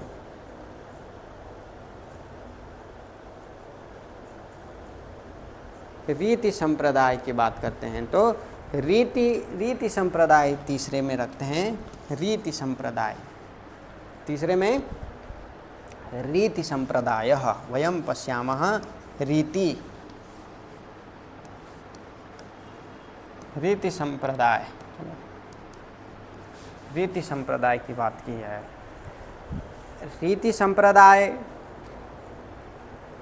के अनुसार रीति मतलब एक तरीका होता है, जो ध्वनि है या जो प्राण तत्व हैं वो बहिर्स्फुरण बाहर की ओर प्रस्फुरित होंगे तो किस तरीके से आएंगे, किस रीति से आएंगे, उनका क्या स्वरूप रहेगा, उनका क्या बहिर्करण होगा, वो इस संप्रदाय में हम देखते हैं कि रीति संप्रदाय। रीतिरात्मा काव्यस्य, ऐसे कहा काव्य की आत्मा क्या है, रीति है, तो रीति संप्रदाय नाम दिया। और रीति संप्रदाय में रीति का मतलब हुआ शैली, और शैली का मतलब हुआ तरीका, किस शैली से, यानी कि रीति शैली ही काव्य की आत्मा है। और इस संप्रदाय के जो आचार्य हुए हैं, इस रीति संप्रदाय में वामन आचार्य हैं, इसके वामन का रीति संप्रदाय, आचार्य वामन ने रीति संप्रदाय को स्थापित किया, उनका इस संप्रदाय को व्यवस्थित स्वरूप में दर्शाया है। अग्रि में रीति संप्रदाय के अनुसार ही काव्य की आत्मा रीति है, और वामन को इस संप्रदाय का प्रणेता माना गया है। ये वहाँ पे रीति संप्रदाय का तीसरा संप्रदाय आचार्य वामन का संप्रदाय रीति है। ये 3 प्रकार के वो। अब चौथा संप्रदाय की बात करते हैं।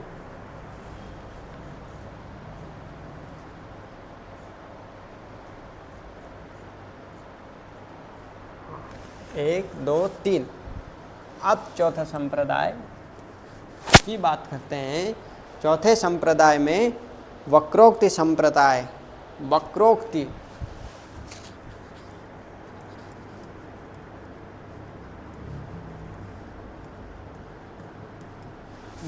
संप्रदाय।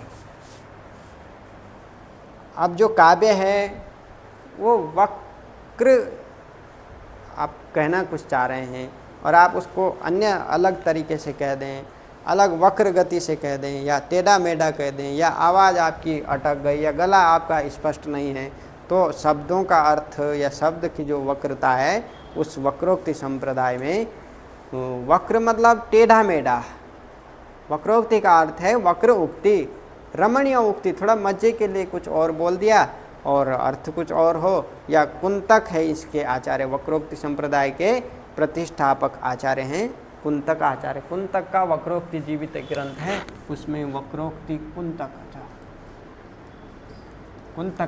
हैं। कुंतक आचार्य ने इस वक्रोक्ति संप्रदाय को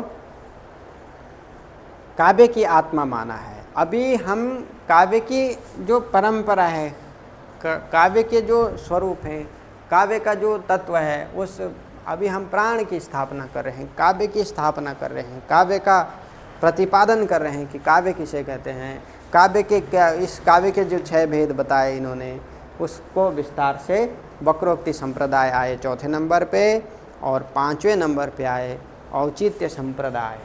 5वां है औचित्य संप्रदाय। औचित्य संप्रदाय है क्षेमेंद्र का, है आचार्य क्षेमेंद्र हुए, उनका क्षेमेंद्र का औचित्य संप्रदाय। अब औचित्य संप्रदाय उचित भाव जो कहलाते हैं, औचित मतलब उचित तरीके से, उचित गति से, उचित जो जैसा है उसको वैसे ही उचित क्रम में स्थापित करना, उस संप्रदाय को औचित्य संप्रदाय कहते हैं। और इसके क्षेमेंद्र आचार्य हैं, उन्होंने क्या उचित बताया, उन्होंने रस, अलंकार, गुण, रीति, इन सब का विवेचन, रस, अलंकार, गुण, रीति, इन सब को उचित व्यवस्था क्रम में, उचित स्वरूप में इनको प्रस्थापित किया, उचित स्वरूप में इनको इनका स्थापत्य किया, और इसी संप्रदाय को कहा औचित्य संप्रदाय। क्षेमेंद्र का औचित्य संप्रदाय। अब इसके बाद लास्ट और इसको फर्स्ट लेंगे तो आएगा, अब आए हम रस संप्रदाय। रस संप्रदाय 6वां संप्रदाय है हमारा रस। काव्य का मूल तत्व जो है वो रस है, और भरत मुनि ने आनंद, जो रस का आनंद लेता है, जो भरत मुनि हैं, इसके प्रणेता, रस संप्रदाय के प्रणेता हैं आचार्य भरत ने, भरत आचार्य ने भरतनाट्य शास्त्र में इसका विवेचन किया है। इस संप्रदाय का आचार्य भरत ने भरत रस संप्रदाय का स्थापन किया, और इसी संप्रदाय क्रम में हमारे साहित्य दर्पण के जो लेखक हैं, रस संप्रदाय विश्वनाथ का जो हम अध्ययन करने जा रहे हैं, विश्वनाथ के काव्य साहित्य दर्पण का, उस साहित्य दर्पण यहाँ से हम स्टार्ट हो गए विषय अध्ययन में।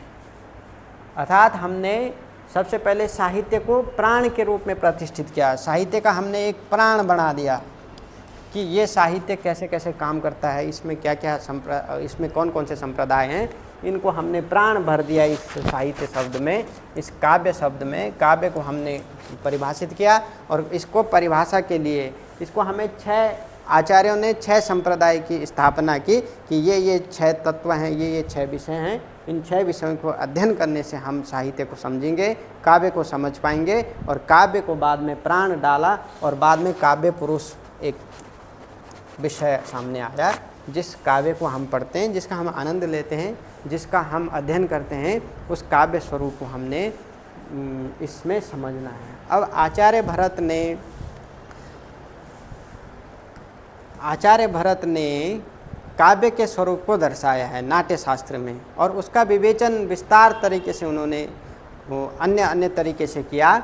तो ये 6 संप्रदाय हमारे सामने प्रस्तुत हो गए। अब इन पहले 6 संप्रदायों का हमने विवेचन किया, और इनके एक एक ग्रंथ हैं, इन ग्रंथों का भी अध्ययन करना होगा, थोड़ा सामान्य जानकारी रखना होगा।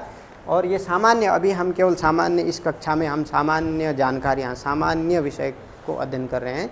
डीप नॉलेज, विस्तार से हम अध्ययन अग्री में आगे करेंगे। तो हमारे सामने 6 संप्रदाय का स्थापन हुआ, जिसको हम प्राण भर रहे थे, जिसको हम एक स्वरूप दे रहे थे, जिसको हम दर्शन की दृष्टि से देख रहे थे। वो 6 संप्रदाय आए हमारे। अलंकार संप्रदाय, उसके बाद ध्वनि संप्रदाय, रीति संप्रदाय। इनके अलंकार संप्रदाय के भामा हैं आचार्य, ध्वनि संप्रदाय के आनंदवर्धन है, रीति संप्रदाय के वामन हैं, और उसके बाद औचित्य संप्रदाय, वक्रोक्ति संप्रदाय, कुंतक, आचार्य कुंतक का वक्रोक्ति संप्रदाय, औचित्य क्षेमेंद्र का औचित्य संप्रदाय, और रस संप्रदाय भरत मुनि का। और यहीं से फिर भरत मुनि के बाद आते हैं हम साहित्य दर्पण पे। साहित्य दर्पण एक ग्रंथ है जिसमें इन सभी विषयों को विस्तार से दर्शाया गया है। अब हम अग्री में इस पर विचार करेंगे, इस विषय पर चर्चा करेंगे, तो आप देखेंगे। अब इन आचार्यों ने सूत्र के आधार पर, इन आचार्यों ने सूत्र दिए, और इन सूत्रों के आधार पर इनकी समीक्षा की। जैसे अलंकार का हमने देखा, अलंकार शब्द का अलंक्रियते अलंकारः, और उसके बाद बहुत सारे इसके भेद प्रभेद आदि विस्तार किया जाता है। और उसके बाद फिर हम बात कर रहे थे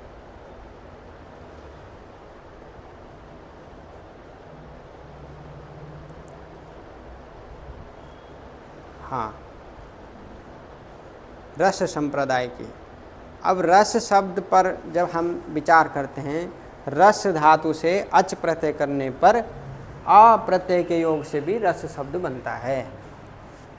अब ये जो रस हैं, इस रस का रस आस्वादने रसः रस्यते इति रसः, रस का क्या विषय है? आस्वादन का विषय बताया इन्होंने। आस्वादन और रस जिसको हम आस्वादित करते हैं, जिस विषय को हम आस्वादन का देखते हैं। और तैत्तिरीय उपनिषद में भी बताया गया है कि रसो वैसः, रसो वैसः, रसो वैसः, जो वो क्या है? वो रस है। सा मतलब वह, रसो वैसः, सॉरी, रसो वैसः, वह ही रस हैं। रसैव आनंदेव खल इमानि भूतानि जायन्ते, आनंदेव खल इमानि भूतानि जायन्ते, आनंदेन जातानि जीवन्ति, संप्रयन्त्यभि संविशन्तीति तद विजिज्ञासा स्वस्तद ब्रह्म, ऐसे वहाँ पे उन्होंने रस के बारे में विचार किया गया है। रस्यते आस्वाद्यते, आस्वादन का जो विषय है उस विषय को रस कहते हैं। और इसी पर फिर रस संप्रदाय का उद्भव हुआ और रस संप्रदाय में फिर आचार्य विश्वनाथ का संप्रदाय हुआ और विश्वनाथ आचार्य ने फिर साहित्य में, अपने दर्शन में, अपने विषय में उसको भेद किया गया है। अब हम विश्वनाथ की जब बात करते हैं, आचार्य विश्वनाथ का परिचय, और आचार्य विश्वनाथ के परिचय में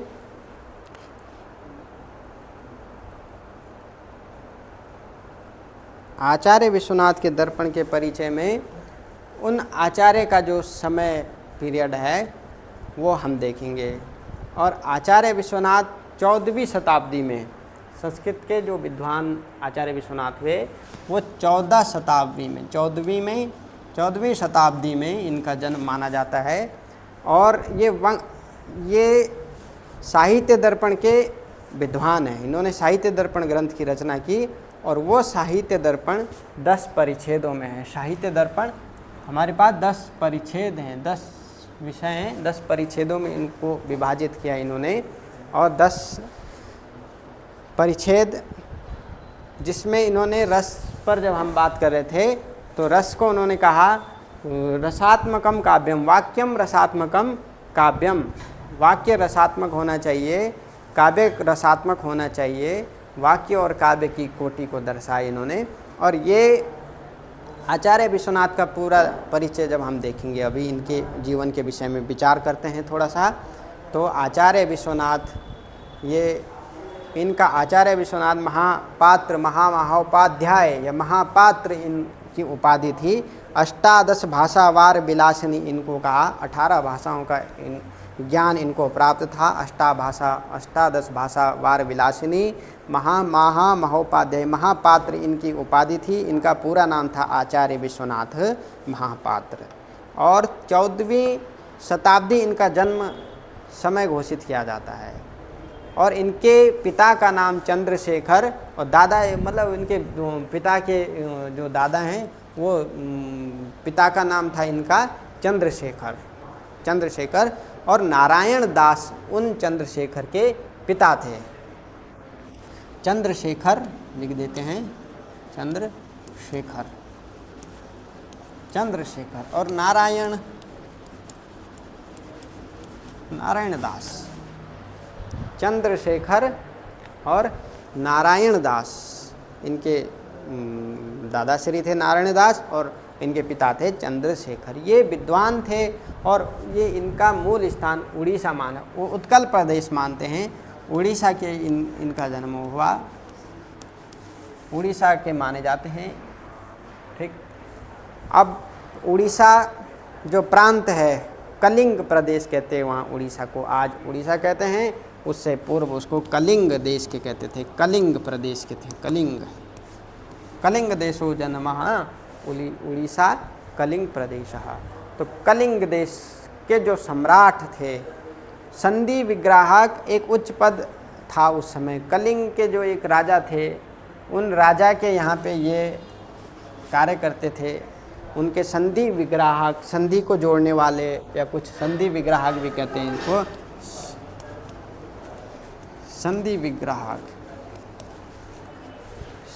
विग्राहक इनके राजा के वहाँ पे एक उच्च प्रशासनिक पद हुआ करता था। संधि विग्राहक के पद पर ये इनका पीढ़ी दर पीढ़ी प्रचलन रहा होगा उस समय प्राचीन परंपरा में, प्राचीन काल में। और फिर आचार्य विश्वनाथ की जो रचना साहित्य दर्पण है, इसके अलावा काव्य प्रकाश, मम्मट का काव्य प्रकाश है, विलास राघव आदि, इन सब का इन्होंने खंडन किया। मम्मट का तो खासकर खंडन किया अपने प्रतिपादन स्थापन के लिए। और विषय संस्कृत में लिखा इन्होंने और बहुत चर्चामय ग्रंथ है इनका। काव्य का लक्षण इन्होंने दिया और वाक्यम रसात्मकम इन्होंने काव्य का लक्षण, परिभाषा आदि दी।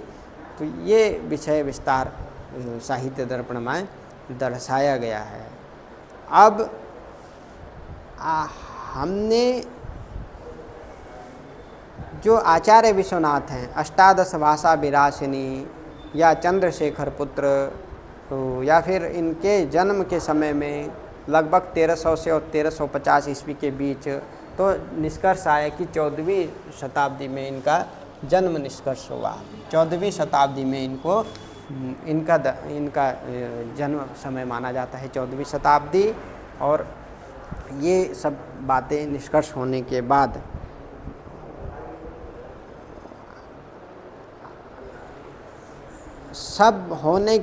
क्योंकि वहाँ आता है ना कि संदो सर्वसहरणानां विग्रहे प्राण निग्रह उल्लादा नृपनतो न संधिर न च विग्रह। इस श्लोक के आधार पर हमें पता चलता है जो शासक सुल्तान अलाउद्दीन खां था, अलाउद्दीन खां खिलजी, तो उस समय इस श्लोक से पता चला कि अलाउद्दीन खां खिलजी शासक वंश था। उस शासक वंश के यहाँ ये कार्य करते थे, इनके दादाश्री और फिर पिताश्री, तो इसीलिए इनको संधि विग्रह की उपाधि भी इनको धारण थी वंश परंपरा से। क्योंकि बीच में आचार्य विश्वनाथ के पिता का और दादा का जो उल्लेख है वो आचार्य विश्वनाथेन वयम 2 श्लोके तत्र प्रतिपादितः प्रकरण टीकायाम इति वृत्ते श्री चंद्रशेखर महाकविनंद सूनु श्री विश्वनाथ कविराज नृपबंदनः श्री चंद्रशेखर नृपनंदन सोनु, है ना। इस शब्द से निष्कर्ष हो गया है कि इनका जन्म। और साहित्य दर्पण सुधियो विलोक्य साहित्य तत्वमखिलम सुखमेव चित्तम नारायणस्यांग। और नारायणस्यांग ये भी वहाँ पे विवेचन शब्द है, ये भी वहाँ विस्तारित तत्र कृतम नृपनंदनः समलंकरोति तावन मम संप्रद कविनाम मेष प्रबंध ग्रंथितोस्ति। ऐसा वहाँ पे आचार्य विश्वनाथ का सरल से सरल परिचय प्राप्त होता है। आचार्य विश्वनाथ के जीवन के बारे में हम निष्कर्ष पर पहुँचे। अब साहित्य दर्पण जो उनका विषय है, उसका जो प्रतिपाद्य विषय है, साहित्य दर्पण में हमें क्या क्या अध्ययन करना है। साहित्य दर्पणकार अलंकार चक्रवर्ती महापात्र आचार्य विश्वनाथ कविराज अपूर्व विद्या विभूषित व्यक्तित्व थे। आप त्रिलिंग गजपति साम्राज्य के संधि विग्राहक थे। और ये इनके जीवन के बारे में ये सब तथ्य बहुत सारे इधर उधर प्राप्त होते हैं और निष्कर्ष पर आते हैं।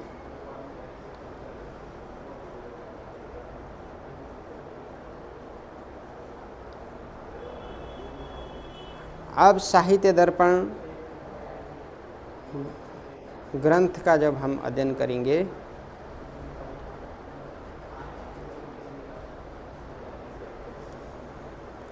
साहित्य दर्पण में 10 परिच्छेद हैं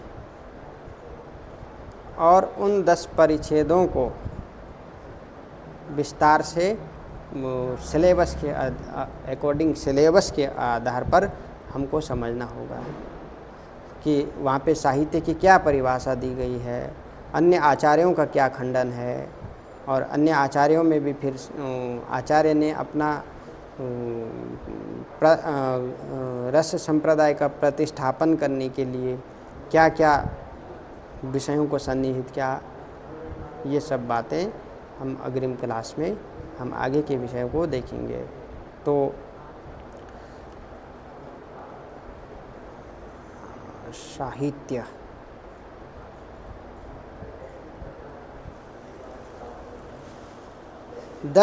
जो परिच्छेद हैं,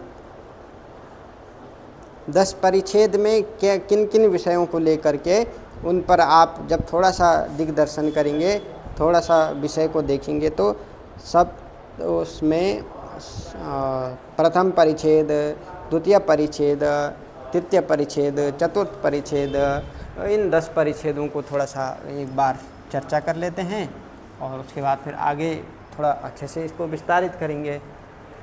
सिलेबस के हिसाब से हमें क्या क्या पढ़ना है ये देखा जाएगा। तो हाँ, अब साहित्य दर्पण 10 परिच्छेद है इसमें।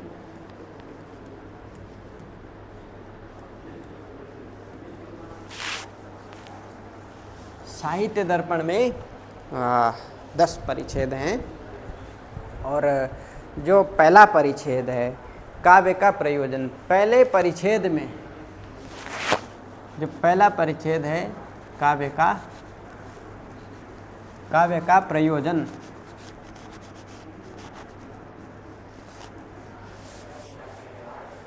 पहले परिच्छेद में काव्य का प्रयोजन, काव्य का क्या प्रयोजन है।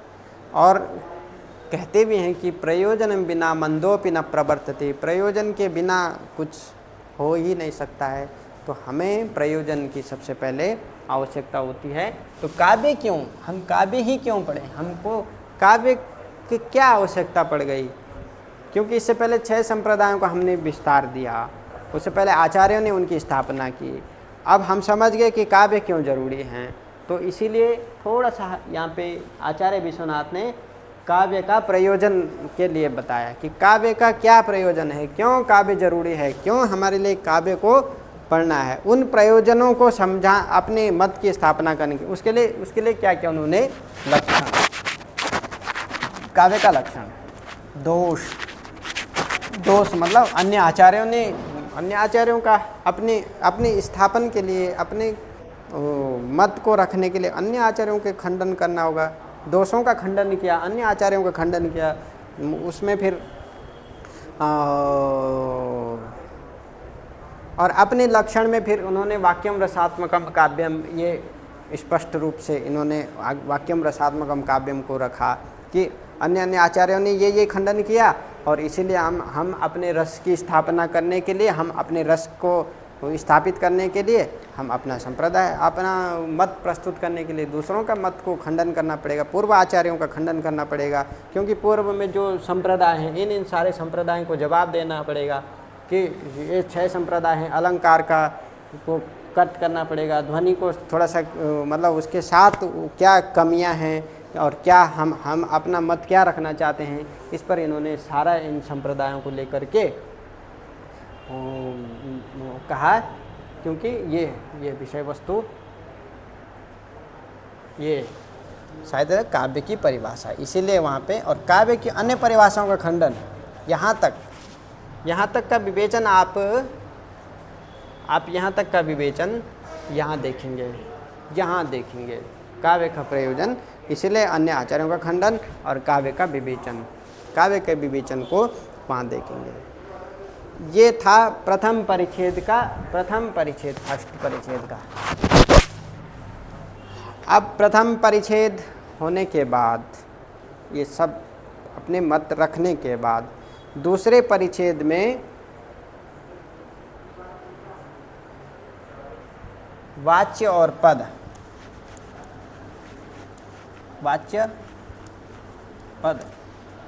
है ना, क्योंकि वाक्यम रसात्मकम काव्यम, वाक्य तो वाक्य का फिर वाच्य पर्याय शब्द ही हैं। वाच्य परिवर्तन, वाक्य परिवर्तन कहते ही हैं हम तो दूसरे परिच्छेद में वाच्य और पद का लक्षण, वाच्य और पद, वाक्यम देखेंगे आप जब ध्यान से, वाक्यम रसात्मकम काव्यम, काव्य किसे कहा कि काव्य कैसा होना चाहिए, वाक्यमय होना चाहिए, तो वाक्य किसे कहते हैं, तो इस पर वाच्य को इन्होंने यहाँ से वाक्यम, और रसात्मकम, और फिर एक वाक्य यहाँ है, दूसरा यहाँ है, तो फिर आप बीच में डिस्टेंस है, तो इसलिए जो है थोड़ा सा उस डिस्टेंस को समझाने के लिए उन्होंने ये विवेचना की है कि वाक्य और पद को थोड़ा सा विस्तार दिया, वाक्यम और पदम, वाक्य को और पद को। इस पर दूसरे परिच्छेद में उन्होंने, और फिर शब्द की 3 शक्तियाँ, फिर वाक्य पद ये शब्द मिलने से शब्द की 3 शक्तियों पर विवेचन किया। शब्द की 3 शक्तियाँ हैं, अभिधा, लक्षणा और व्यंजना, इन तीनों को उन्होंने अभिधार्थ, व्यंग्यार्थ, लक्ष्यार्थ, इसको विस्तार से किया, इसका विस्तार विवेचन किया, इसको विस्तार से इन्होंने दूसरे परिच्छेद में अविदा लक्षणा व्यंजना का विस्तार विवेचन किया। जब आप यहाँ देखेंगे, कहाँ पे,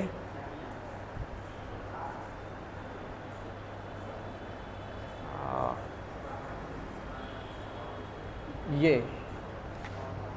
अब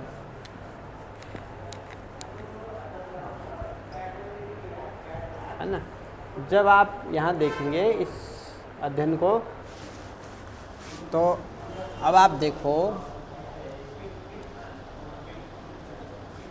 ये अब आए शब्द की शक्तियाँ। हाँ ये अब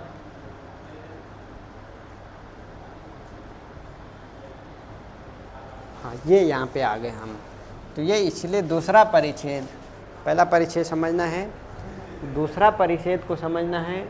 वाच्य, पद और शब्द की तीन शक्तियाँ, तीन विवेचन क्रम को हम देखेंगे। और दूसरा परिच्छेद भी अध्ययन की दृष्टि से बहुत महत्वपूर्ण है। अपरः अन्यम वयम पश्यामः तृतीय परिच्छेदः। तीसरे परिच्छेद में हम विचार करेंगे रस निरूपण। तीसरे परिच्छेद में रस निरूपण के बारे में वहाँ पे विवेचन है, विचार है। तीसरे परिच्छेद में रस निष्पत्ति या रस निरूपण और साथ ही नायक नायिका के भेद विवेचन आदि। रस निरूपण, रस निष्पत्ति और नायक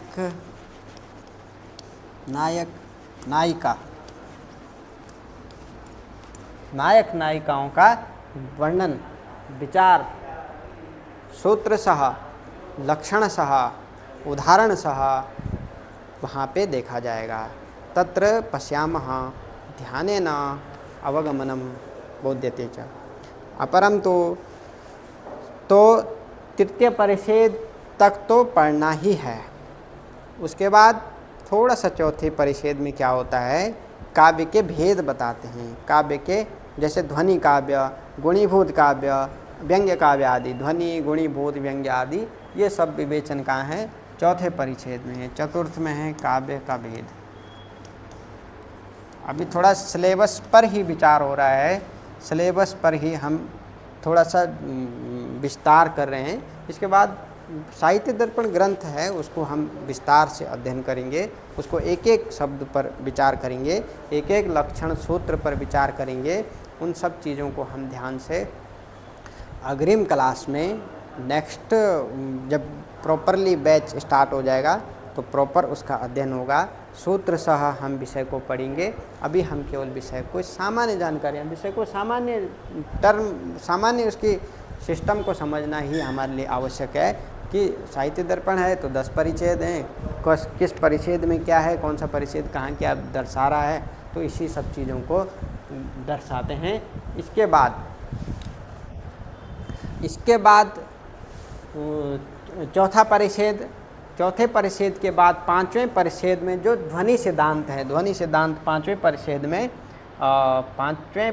में ध्वनि सिद्धांत को बताया, पांचवा परिच्छेद। उसके बाद छठा, सातवां, आठवां, नौवां और 10वां, इस तरीके से हम 10 परिच्छेदों को जब हम विचार करेंगे, एक बार सार रूप से लिख देते हैं तो चौथा परिच्छेद ध्वनि, गुणी, व्यंग्य आदि, पांचवें ध्वनि सिद्धांत आदि, छठे में नाट्य से संबंधित विषयों का प्रतिपादन, नाट्य संबंधित विषय प्रतिपादन, नाटक का परिभाषा, नाट्य विषय है ना, उन विषयों का प्रतिपादन छठे में होता है।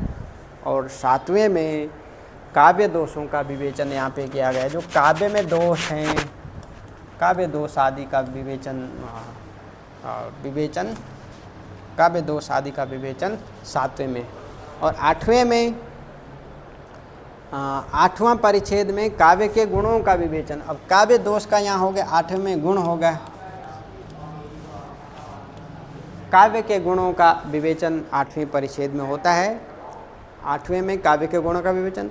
9वें में रीति आदि, जो वैदर्भी, गौड़ी, पांचाली रीति व्यवस्था को, 9वें में रीति व्यवस्था की बात की गई है। गौड़ी, पांचाली और भारभट्टी, आरभट्टी ऐसे करके बहुत सारी वैदर्भी, गौड़ी, पांचाली, रीतयो सब पद घटना आदि संगठना आदि पर विचार किया जाता है 9वें में। और 10वें परिच्छेद में अलंकारों का शब्द अर्थ आदि उभय अलंकारम और 10वें में अलंकारों का विवेचन किया जाता है। तो ये 10 परिच्छेद में इन विषयों को लेकर के अध्ययन साहित्य दर्पण का किया जाता है। लेकिन हमें इतना विस्तार वाङ्मय न पढ़ करके बल्कि इसके जो सारभूत तत्व हैं, सारभूत तत्व का अभिप्राय ये हुआ सिलेबस में जो महत्वपूर्ण विषय हैं उनमें महत्वपूर्ण विषयों को दृष्टिगोचर जब हम करते हैं तो एक बात देखो, काव्य शास्त्र ये विषय है तो काव्य शास्त्र में आप देखेंगे तो साहित्य की परिभाषा जो भूमिकांश में प्राप्त हो जाएगी और परिभाषा, काव्य की परिभाषा, काव्य के अन्य परिभाषाओं का खंडन, शब्द की शक्तियों का विवेचन, ये सब विषय कहाँ हो गए? प्रथम परिच्छेद का हो गए। इसलिए हमको प्रथम परिच्छेद पढ़ना अनिवार्य है। प्रथम परिच्छेद में ये विषयों का अध्ययन किया जाएगा। अब उसके बाद देखो शब्द शक्ति, अभिधा, लक्षणा, व्यंजना आदि का विवेचन कहाँ प्राप्त होगा? ध्वनि, अलंकार आदि इस सब का द्वितीय परिच्छेद में, और नहीं सॉरी कहाँ गया ये पहले परिच्छेद काव्य प्रयोजन, दूसरे में पद, शब्द, ध्वनि आदि उन सब का विवेचन, तीसरे में रस का निरूपण और नायक नायिका के भेद तीसरा भी पढ़ना जरूरी है, काव्य के भेद चौथा भी पढ़ना जरूरी है। काव्य के भेद में भी फिर चौथा पढ़ने के बाद थोड़ा बहुत ये रस, छंद, ये सब आदि और रूपक, नाटक देखो, नाटक और काव्य के लक्षण, अब ये हमें प्राप्त होगा। नाटक के लक्षण ये रस निरूपण, ये तीसरा हो गया तो तीसरा पढ़ना भी जरूर गया, रस, छंद, नायक नायिका। और काव्य के भेद जब आप पढ़ेंगे चौथा तो चौथा पढ़ना भी जरूरी हो गया। पांचवें का थोड़ा बहुत सामान्य सही जानकारियाँ, और छठे में छठे में ध्वनि को थोड़ा समझना पांचवें में, और छठे में नायक नायिका का विवेचन सिलेबस में है ही आपके पास, तो सिलेबस में भी हमें ये अध्ययन करना होगा 6वें अंक का। और काव्य का दोष बस ये थोड़ा सा, ये कोई आवश्यकता नहीं है उतनी, तो कम से कम 6 परिच्छेद। तो अर्थात निष्कर्ष ये हुआ हमको इस परीक्षा के लिए कम से कम पहला परिच्छेद, दूसरा परिच्छेद और तीसरा परिच्छेद, चौथा परिच्छेद, और जो 6वां परिच्छेद बहुत बड़ा है, बहुत विस्तार स्वरूप है उसमें, तो उसको सामान्य रूप से कि नाटक के क्या लक्षण हैं, नायिका के क्या लक्षण हैं, नायक नायिकाओं के भेद प्रभेद आदि सब, और 5वें में गुणीभूत व्यंग्य आदि विवेचन है, ध्वनि संप्रदाय, ध्वनि को विस्थापित किया गया है 5वें में, और चौथे में फिर उसके और स्वरूपों का भी, फिर दूसरे तीसरे पहले, इन सब विषयों को, इन सभी परिच्छेदों को हमें साहित्य दर्पण के अनुसार, साहित्य के अनुसार हमको इस साहित्य परिभाषा के अंदर पढ़ना होगा। और ये आपको इस ऑनलाइन 2 क्लासेस में प्लेटफॉर्म के माध्यम से, इस प्लेटफॉर्म के माध्यम से सामान्य जानकारियाँ, विषयों का अध्ययन, विषय का किस प्रकार से क्राइटेरिया कैसे विस्तार होगा, इन सब चीज़ों का विषय विवेचन अग्रिम क्लास में, नेक्स्ट क्लास में हम बहुत ही अच्छे से, बहुत शानदार बेहतरीन तरीके से हम इसका अध्ययन करेंगे। आज केवल हमने सामान्य परिचय दिया इस विषय को, थोड़ा सा इसका सिलेबस के अकॉर्डिंग हमने इस पर चर्चा की, सिलेबस को दर्शाने के लिए, सिलेबस को समझने के लिए हमने थोड़ा सा प्रयत्न किया, प्रयास किया। अग्रिम नेक्स्ट क्लास में हम जब बैच प्रॉपरली बन जाएगा तो हम इसका शास्त्र सा अध्ययन करेंगे, विषय सा अध्ययन करेंगे, हम इस विषय को विस्तार से पढ़ेंगे, अच्छे से नोट्स सहित इसकी तैयारी करेंगे अच्छे से। और आप सभी लोगों को शुभकामनाएं कि आप लेक्चरर पद को प्राप्त करें भविष्य में, और इसी प्रकार से शुभकामनाएं। और आगे क्लास को हम अग्रिम वृद्धि के लिए हम विषयों का अध्ययन करेंगे। तो आज केवल इस क्लास में हमने सामान्य परिचय लिया अपने सिलेबस का, संस्कृत सिलेबस का सामान्य परिचय लिया है। संस्कृत में क्या कैसे अध्ययन करना है, कौन कौन से विषय कहाँ क्या कैसे कंटेंट, सामग्री, वस्तु तथ्य सामग्री कैसे तैयार करनी है, कैसे कहाँ से क्या पढ़ना है, और कौन सा विषय कितना डीप है, कितना ज़रूरी है, आवश्यक है, ये हमने इस आज के क्लास में हमने देखा। और थोड़ा सा विषय पर हमने चर्चा की, विषय सिलेबस को, सिलेबस का मतलब हमने ये जो वाङ्मय है, भारतीय दर्शन प्रणाली है, भारतीय विषयों के ये सिलेबस के आधार पर हमने एक पर्टिकुलर, पहले हमने आज की क्लास में हमने पहले विषय का सिलेबस का चर्चा की। सिलेबस के चर्चा के साथ साथ हमने थोड़ा सा दिग्दर्शन इस भाग को किया, क्योंकि ये ज़रूरी है और ये सब ने पढ़ा है एमए क्लास में। एमए में यहाँ से स्टार्ट होती है बीए एमए की क्लासें, क्योंकि साहित्य से हम आगे की प्रक्रिया पढ़ते हैं बीए क्लास में, और उसके बाद हमने वैदिक वाङ्मय को, दर्शन वाङ्मय को विस्तार से समझना है। तो सभी का धन्यवाद। आज के क्लास में हमने विषय पर डिस्कस किया और आगे आप सभी को शुभकामनाएं। आप लेक्चरर के लिए अच्छे से तैयारी करें और एक नया बैच आगामी क्लास के लिए तैयार करेंगे। आज सामान्य जानकारी रहा और दून क्लास में आप सभी का धन्यवाद, आभार प्रकट करते हैं। नमो नमः इति संस्कृतस्य अध्ययनम आवश्यकम यतो हि भवान सर्वे सफलाः भवेत् इति शुभकामनाः। अन्यस्तु धन्यवादाः। हेलो भाई साहब।